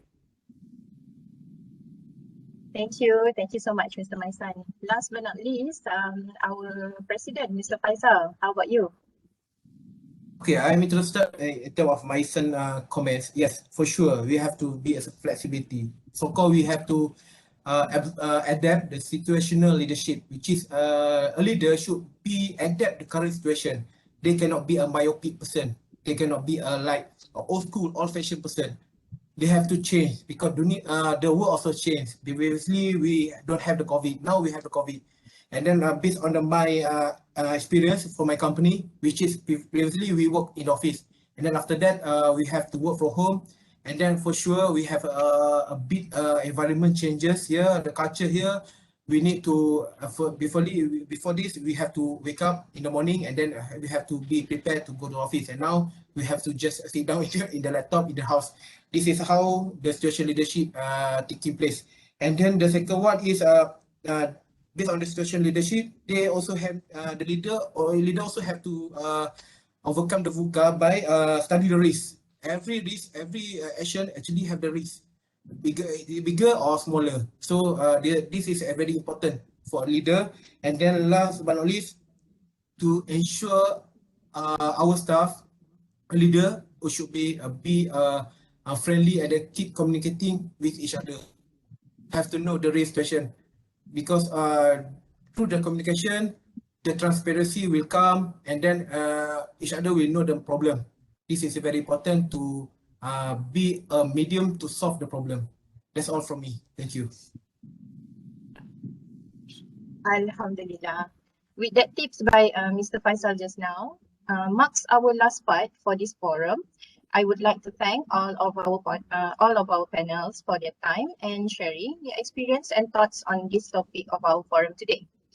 It was a very fun and pleasant sessions as we had gathered so much information and experience by all of our panels.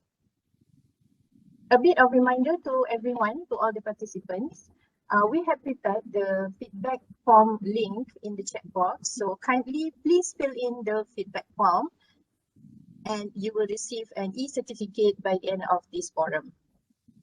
All right, ladies and gentlemen, now we have come to the Q&A sessions, and every participants can ask their questions either by asking or in the chat box, or you can put in the chat box as well, and I will read the question for you.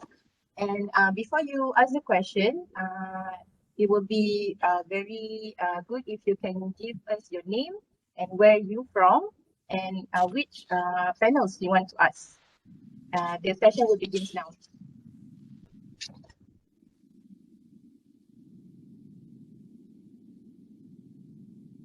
Any questions from the floor?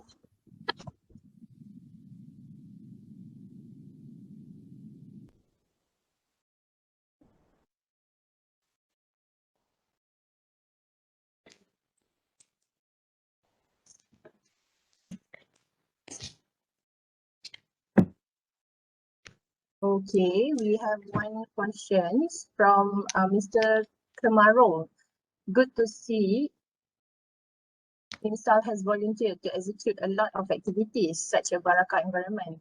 In Malaysia case, during first MCO, we have seen rakyat follow leadership requests to stay at home, and in fact, many individuals have contributed in supporting preparing healthcare equipment such as face shields by 3D printing, image sewing PPE, and many other positive acts. We observe positive volunteerism towards what's happening in Malaysia. However, it seems not happening in current MCO. In fact, we saw many violations of MCO in the midst of rising daily cases. Does trust towards leadership changing, or people are tired of VUCA scenario?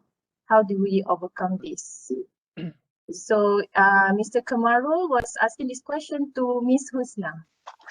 Oh yes, thank you for the question. So actually, it's the same. For last year, the first lockdown in Belgium, we have really hard time of managing the students, like because there is a lot of uncertainty and we don't know how to overcome with it. And so last year is really like a stagnant or a kind of a bummer for the student association, because even our board member don't try to do it, but in a safe way, but we still don't know what to expect or what to try. So at least at that time, we try to do as much of online things. Before this, we have the Quran classes face-to-face, but we turn it into online. And then we try to check on the other student as much as we can, but not officially, just unofficial.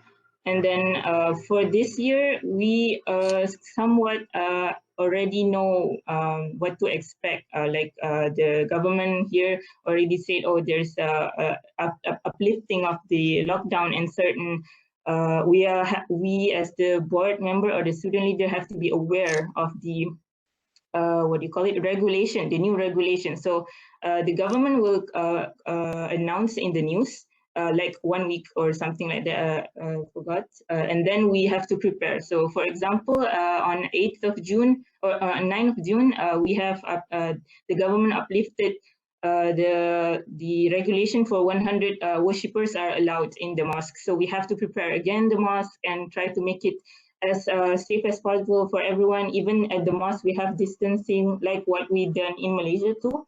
And also keep on trying to make sure it's safe for everyone. Yeah. Okay, thank you so much, Mrs. Nor. Okay, so we have another question from Mr. Muhammad Anwar from IIUM. Thank you to all panelists. I would like to ask Sister Husna again from Belgium. You're quite famous, Mrs. Husna.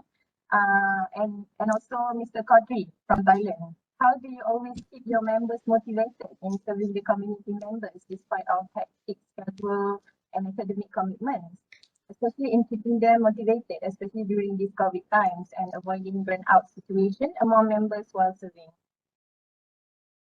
Maybe we start with Ms. Husna first. Okay, I would just share shortly, properly, just my personal experience.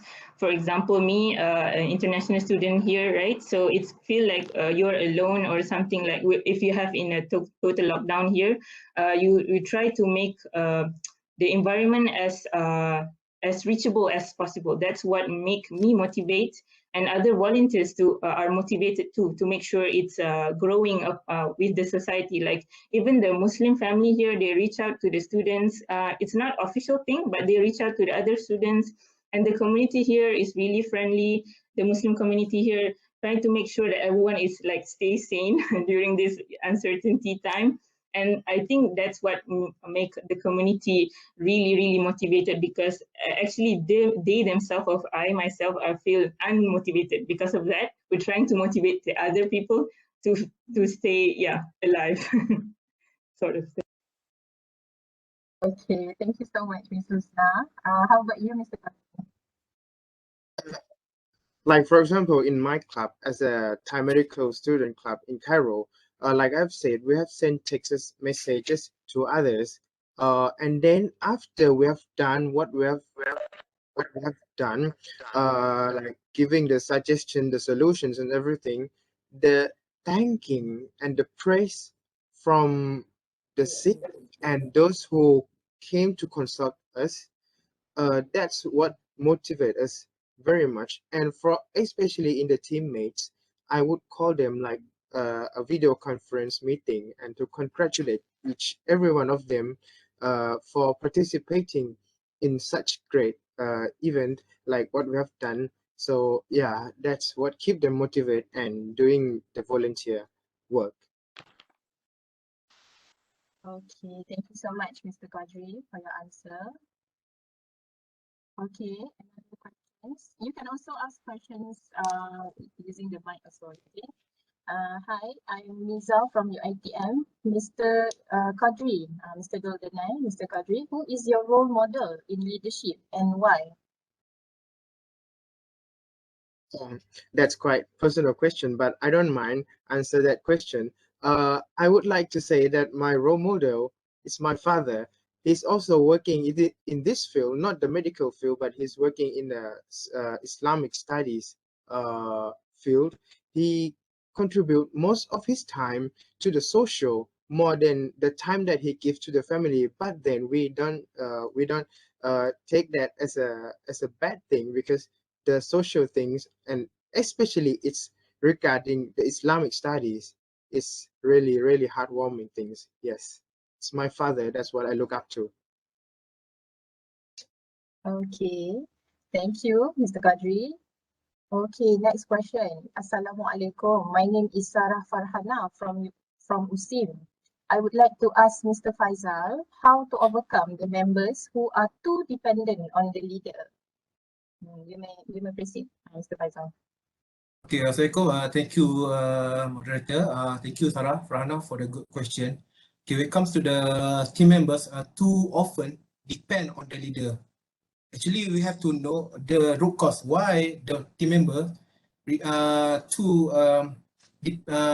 depend on the leader. Why? Because first, the leader have to give the trust to the committee member, to the members. Yeah, for sure. When a member do something to deliver something task or job, maybe sometimes we have a discrepancy, we have a mistake. This is normal in the managing people. That's why when our member do a mistake, do like a silly mistake or any problem, we as a leader, please don't first temper up. This is very important, because when you temper up, you will be the micromanage. When you will be micromanage, everything you want to know what your member do. This is very important, because you don't put a trust to your team member. This is very important, because when how you to advise to consult your team member to ensure they do not avoid any problem, mistake in future. You have to use the good approach. You have to see and discuss and then tell wisely. For example, please CA, this is good. By the way, you have to improve. The psychology you have to play here. This is my advice to you, Shafana. Hope it satisfies your question. Thank you. All right, thank you so much, Mr. Faisal. Okay, we have another question from Mr. Kamarul to Mr. Qadri again. I agree with the concept introduced by our panel from Thailand on tawakal, when every possible options have been tried and left with tawakal. Question is, how do we make decision when we have multiple options during Voca Challenge? How do we know that we have considered exhaustive options possible and then tawakal? Yes, we can see this this example happened during the time of the Prophet Muhammad sallallahu alaihi wasallam, when a Sahaba, he came from travel. He didn't tie the camel. He just left the camel. Then the Prophet asked, why didn't you tie the camel? Then the Sahaba said, it's because I tawakkal. The Prophet said, why didn't you tie the camel first, then you tawakkal, which is harmoniously matched to what he has asked. So in this context, we can relate that we have to plan what's the most efficient, the most effective as a plan A. Then don't forget to plan the plan B, plan C, or plan D for what's the unexpected that might come later.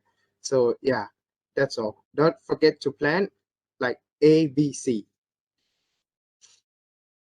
Good tips now from Mr. Qadri.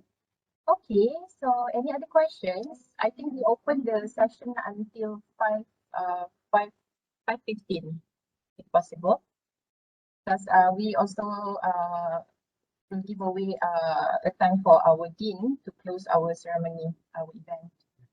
Any other question? Okay, great answer from tomorrow. Questions from Balkis from the UNTM. I am interested in hearing from Mr. Qadri about how we consult his patient with a mental issue. I would like to ask Mr. Qadri, as a medical student, what is the best tips for us to overcome stress, especially during MCO? Again.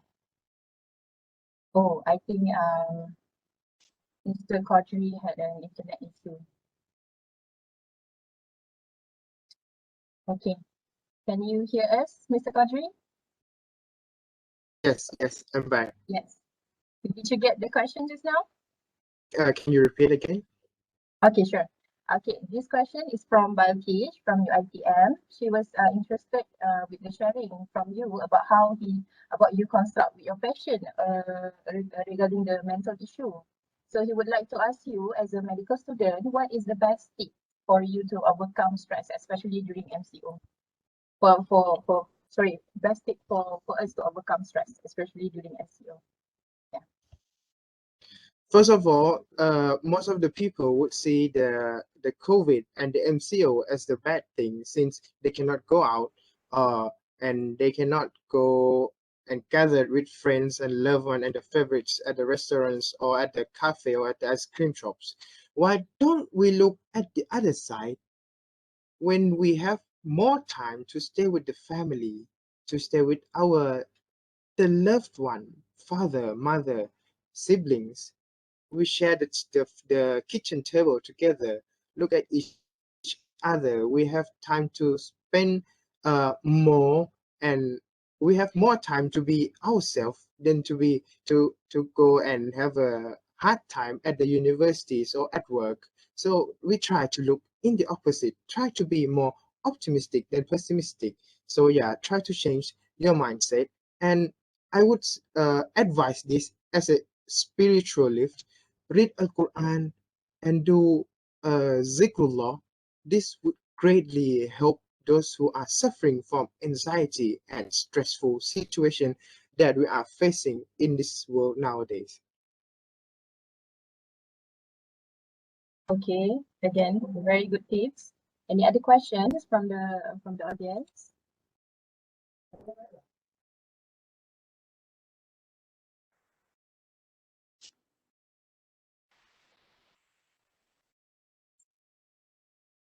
I think there's no more questions. If okay, we have another one from Al-Azhar. Assalamualaikum, I'm Al-Azhar. My question to Mr. Maisan. You said that IIUM student cannot leave the campus. Can you tell us, is there any excessive stress case among the students? And as a leader, how do you help them? Mr. Maisan.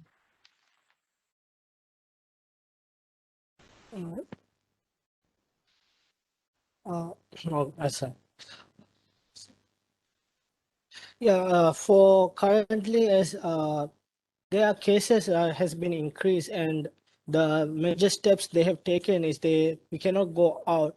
So as a leader, what we do from our society is that we student unions, they come up with as I earlier mentioned, the hotlines and those stuff.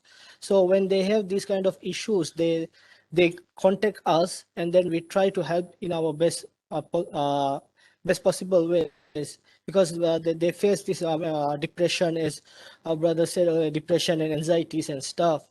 So to tackle with these, we come up with solutions. So we have 24 hours emergency hotlines and stuff. So if they needed any aids from us, we are always welcome. Because yeah, I think that's all. Okay, thank you so much, Mr. Maisan. I think last questions for today. Assalamualaikum. My name is Fatahia. I'm a former UM student. I want to ask Mr. Bagas, what is key to be good leader? Okay, thank you, Ms. Fatahia, for the question. Maybe how to be a good leader. There are so many great tips in internet how to be a good leader, as you know, yeah. But for me, how to be a good leader is you must be a good listener. That's why from you from a good listener, this as you know, very organization is different all over the world.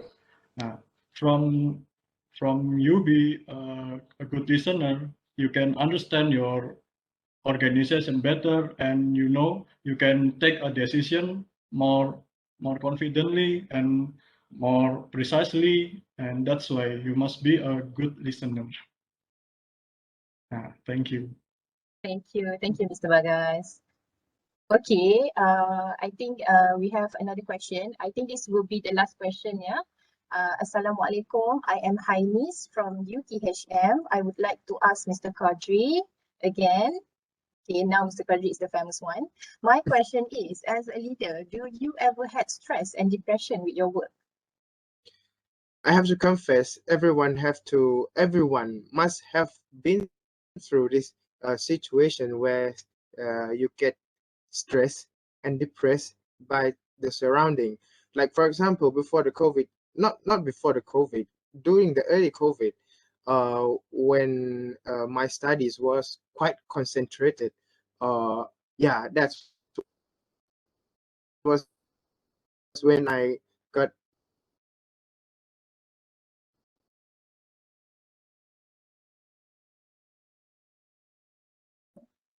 Okay.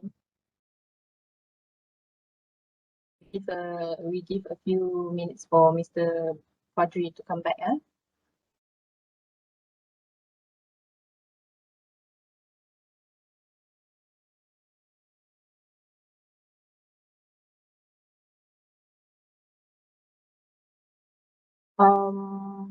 Okay, maybe if it's okay, we take the next question maybe from Muhammad Abu Al-Grif, if I pronounce it wrong.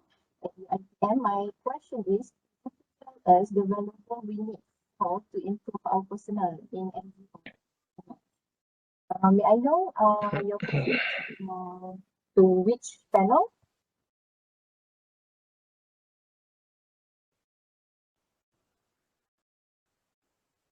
Okay, I'm sorry for the interruption. Okay, sure. Get back to the question. So how can we deal with this type of like the stress and the depression? So the answer would be the same as the question that I have answered before. To get back to your family, to look back to the one who keep pushing you, your father and the mother. They are the most important. They are the main supporter who always would push you to whatever you have done and to what you will be doing. So get back to your family, to your loved one, or if you can, try to talk to your friends, and inshallah, by that your stress and your and all the problem that you face would be flown away. Okay, thank you so much, Mr. Qadri. I think for our last question, we open to all the panels. Any of the panels want to answer the question?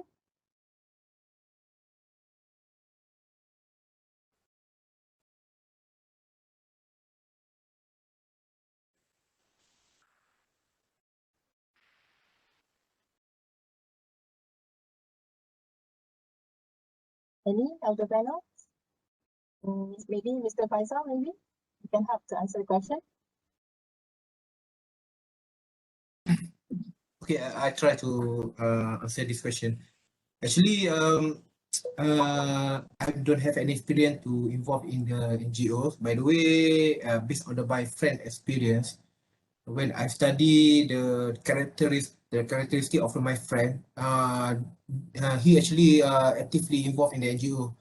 When we study the character, first one is the appearance of the character itself, how he communicate, how he dress up, how to blend and then create networking among the community. This is very important in the NGO. Second one is your commitment. When it comes to the NGO, you have to do everything mostly free. You have to donate your cash, maybe your effort, your time, your energy to the NGO. The third one is you have to alert the surrounding. When you alert the surrounding, you know what actually happened currently in your surrounding. This is the three things I think is very important to be involved in the NGO. That's all. I hope this has satisfied the question. Okay, thank you. Alhamdulillah. Thank you so much, Mr. Faisal. I think that is all for our Q&A sessions, and I would like to thank all the participants for a very welcoming support. And ladies and gentlemen, finally, we almost come to the end part of our sessions. On behalf of AAGBS, I would like to thank again all the panels for the informative and interesting talk, and to all the audience for your active participations today. Hopefully, this forum will be beneficial for everyone, especially on the preparation of us as the future leaders. And hopefully, we will meet again someday in the near future. And I would also like to take this opportunity to apologize for any mistakes from my side.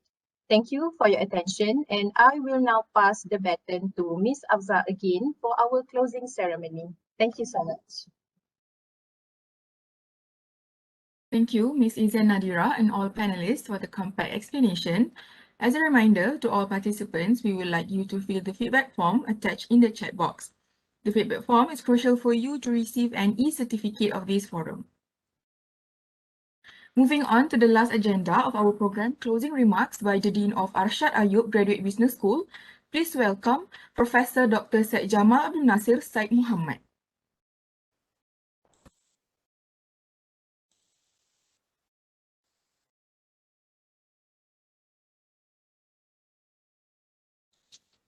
I'm sorry, Prof. You forgot to unmute. Can you hear me? Yes. Okay.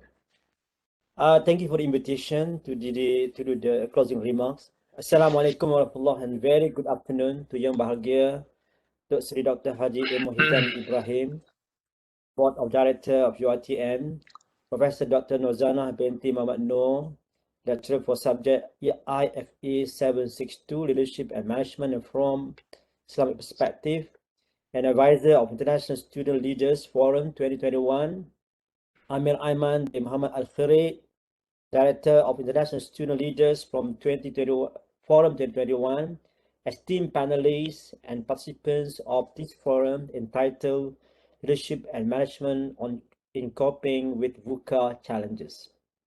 Ladies and gentlemen, we have reached to the end of our International Student Leadership Program, and it is my pleasure to say something as a closing remark.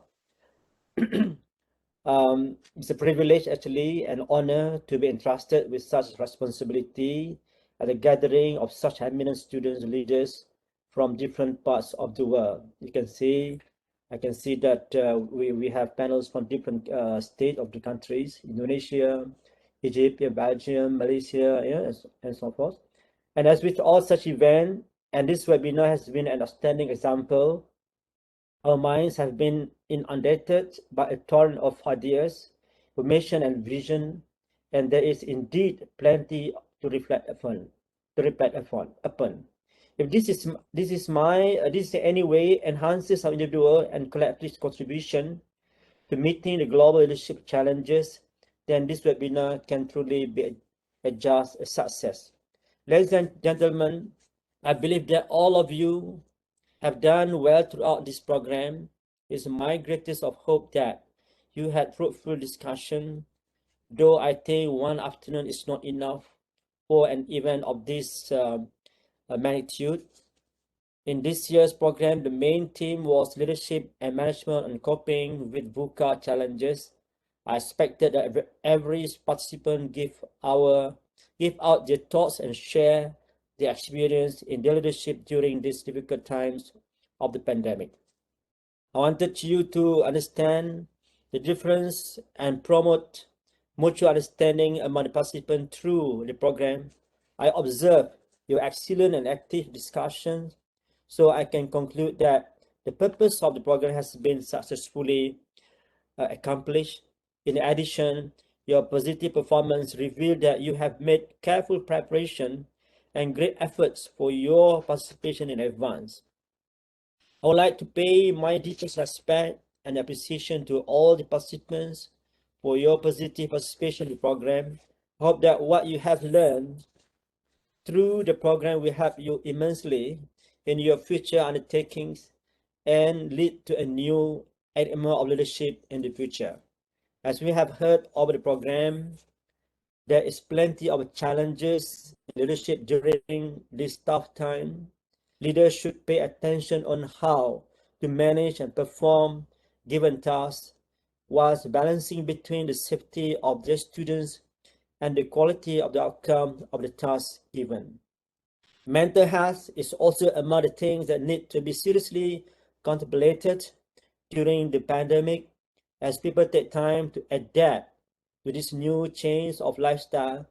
As change is inevitable, we should plan and prepare students with proper VUCA awareness to help them with their future employment and the graduate environment. Finally, ladies and gentlemen, on behalf of UiTM or AAGBS, I should like to thank Professor Dr. Norzanah Mat Nor for leading an excellent team in organizing our first international student leadership program. In fact, I personally convinced her to organize this forum because we want to expose our students to international world. Yeah, as mentioned by Datuk Sri, that we cannot rely on the internal environment. Yeah, within the AAGBS only, but we need to open up. We need to expose ourselves, get ourselves known. Yeah, at the international level, so we can create more networking, can create a better network for us to live in this world in very difficult times nowadays.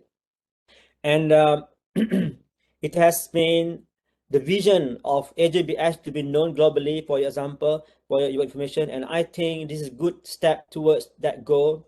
In fact, our vision is to be globally recognized School of Business. Yeah, and I would like to congratulate our IFE762 students for organizing this program, and not to forget our AAGBS Students Association, ASAS, for their contribution and help towards the success of this program. And my appreciation also goes to all the speakers and panel members. Yeah, and their presence has been invaluable, and without any doubt has helped make this event a great success. Well, there are too numerous to name individually, as well as all members of the Secretariat, staff who spent time and effort to see this program through. I thank all of you for your dedication and commitment. Finally, on behalf of AAGBS, I would like to congratulate all the participants who have joined this program, and I wish that this program will continue in the future with more participants and more interesting topics of discussion. Congratulations once again, and thank you very much, everyone, for participating in this program. Thank you once again. Assalamu alaikum. Thank you very much, Professor Dr. Syed Jamal Abdul Nasir Syed Muhammad, for the closing remarks on our program. Ladies and gentlemen, we have come to the end of our forum. On behalf of Arshad Ayub Graduate Business School, I would like to thank our honorable speakers for the informative and interesting talk, and to all audience for your active participation today. Hopefully, this forum will be beneficial to everyone and we can practice it in our daily life.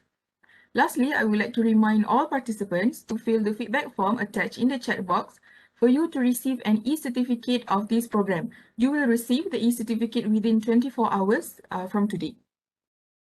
Before we leave the meeting, we would like all panelists and participants, including Professor Dr. Syed Jamal Abdul Nasir, to turn on your camera for a photo session.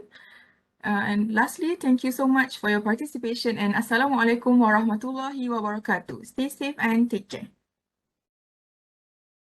Thank you, everyone. Thank you, Datuk Sri. Thank you, all the students and the organizers. Thanks a lot. Thank you so Thank you, much everyone. for. Thank you, Dean. Everyone. I'm going to take a picture. So everyone can turn on their camera. Turn on your camera. So ready. Okay, 1, 2, 3. Everyone smile. 1, 2, 3. Okay, thank you. Thank you all.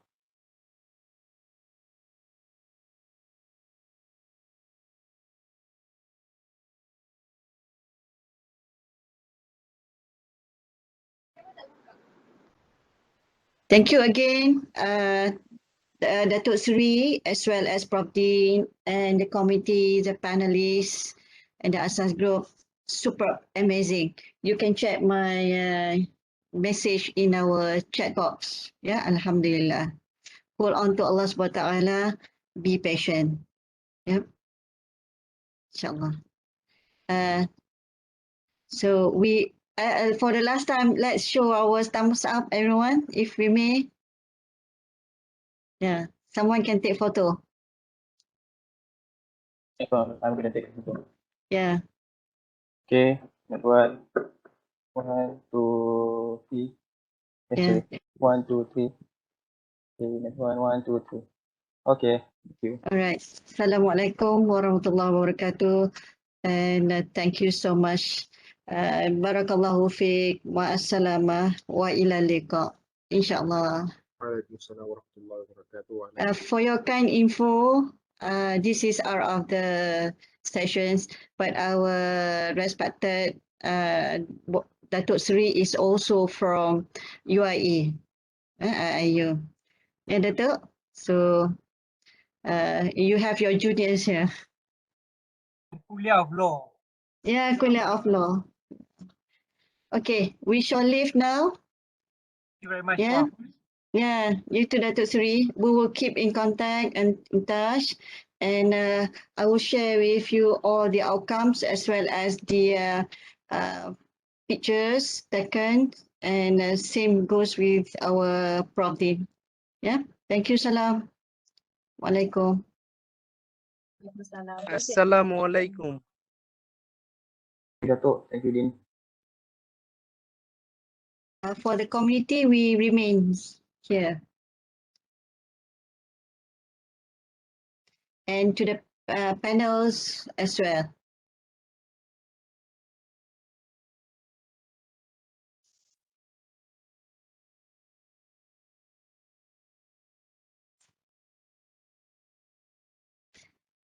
Okay.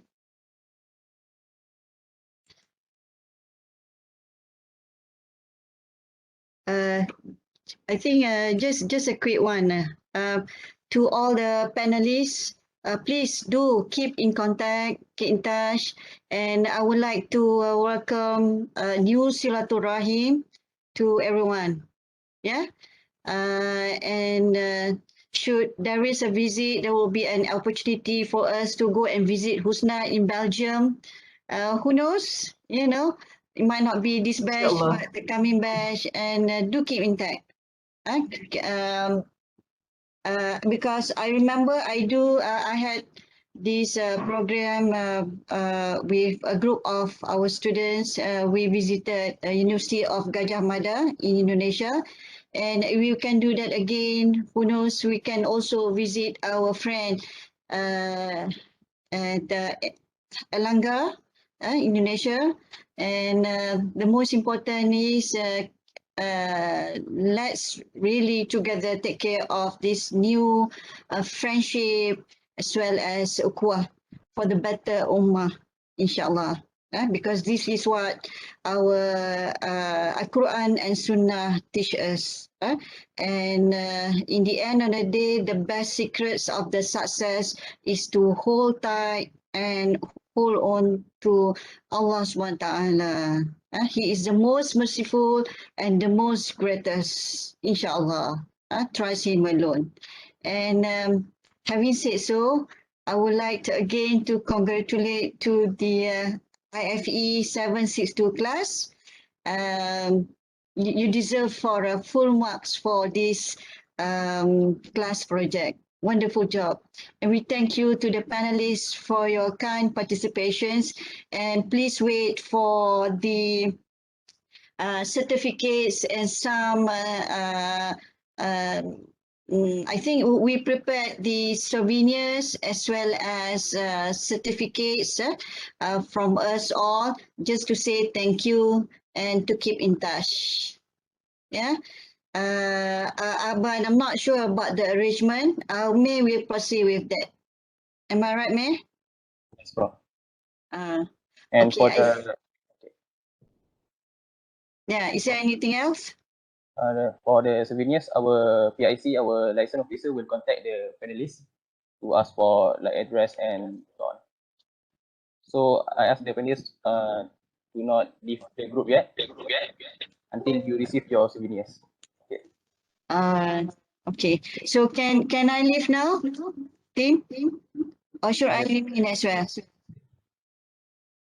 I think we Can I leave or I remain? Yes, Prof, you can leave. Okay. All right. Again, everybody, Assalamualaikum warahmatullahi wabarakatuh. I think this is the third time I said salam because it's hard for me to say goodbye. MashaAllah. Okay. All right. Till we meet again. Okay. Bye. Assalamualaikum.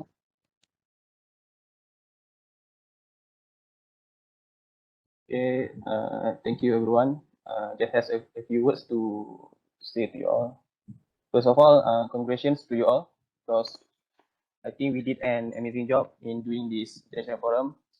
And I want to say thank you to the panels, especially to the panels, to Mr. Doldanai, Mr. Bagaskara, Mr. Maisan, Ms. Husna, and Mr. Faisal for volunteering to involve in our forum.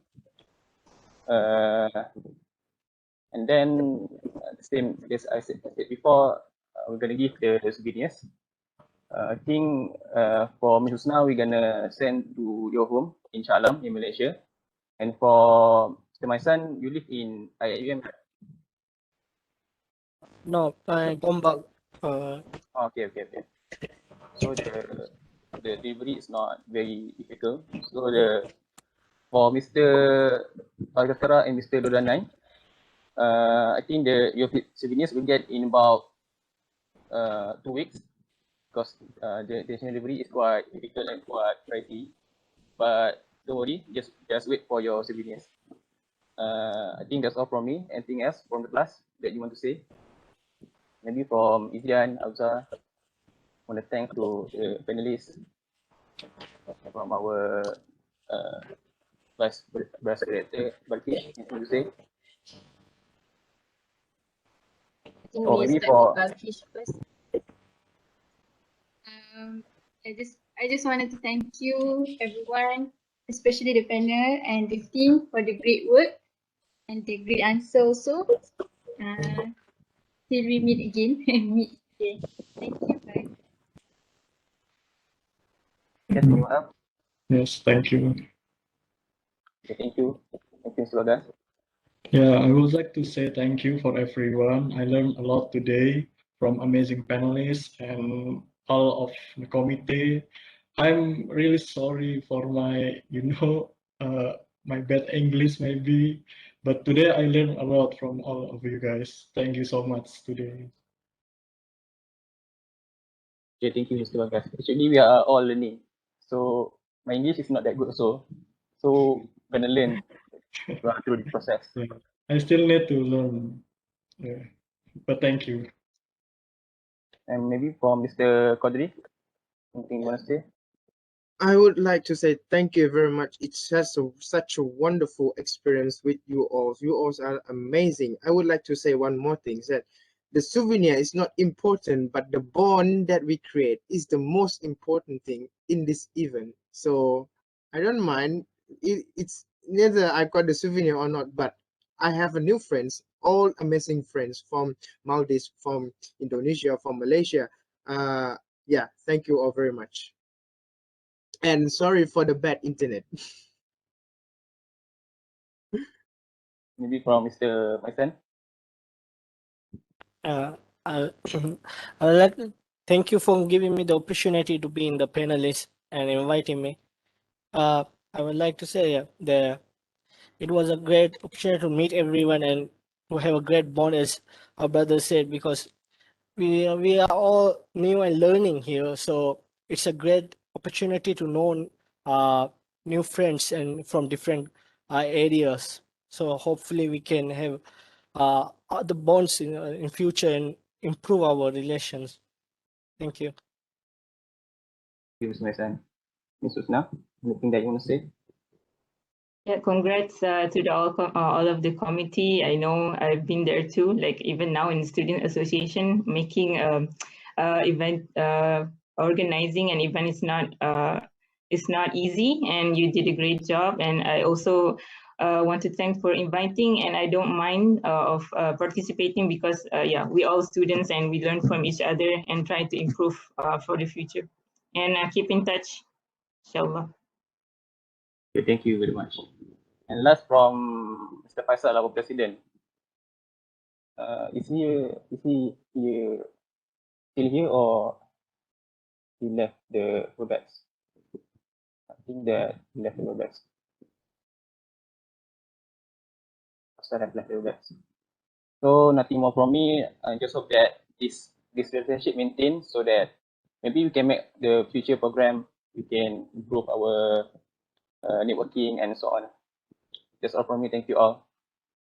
See you again, maybe inshallah, ada rezeki. Thank you. Thank you. Thank you.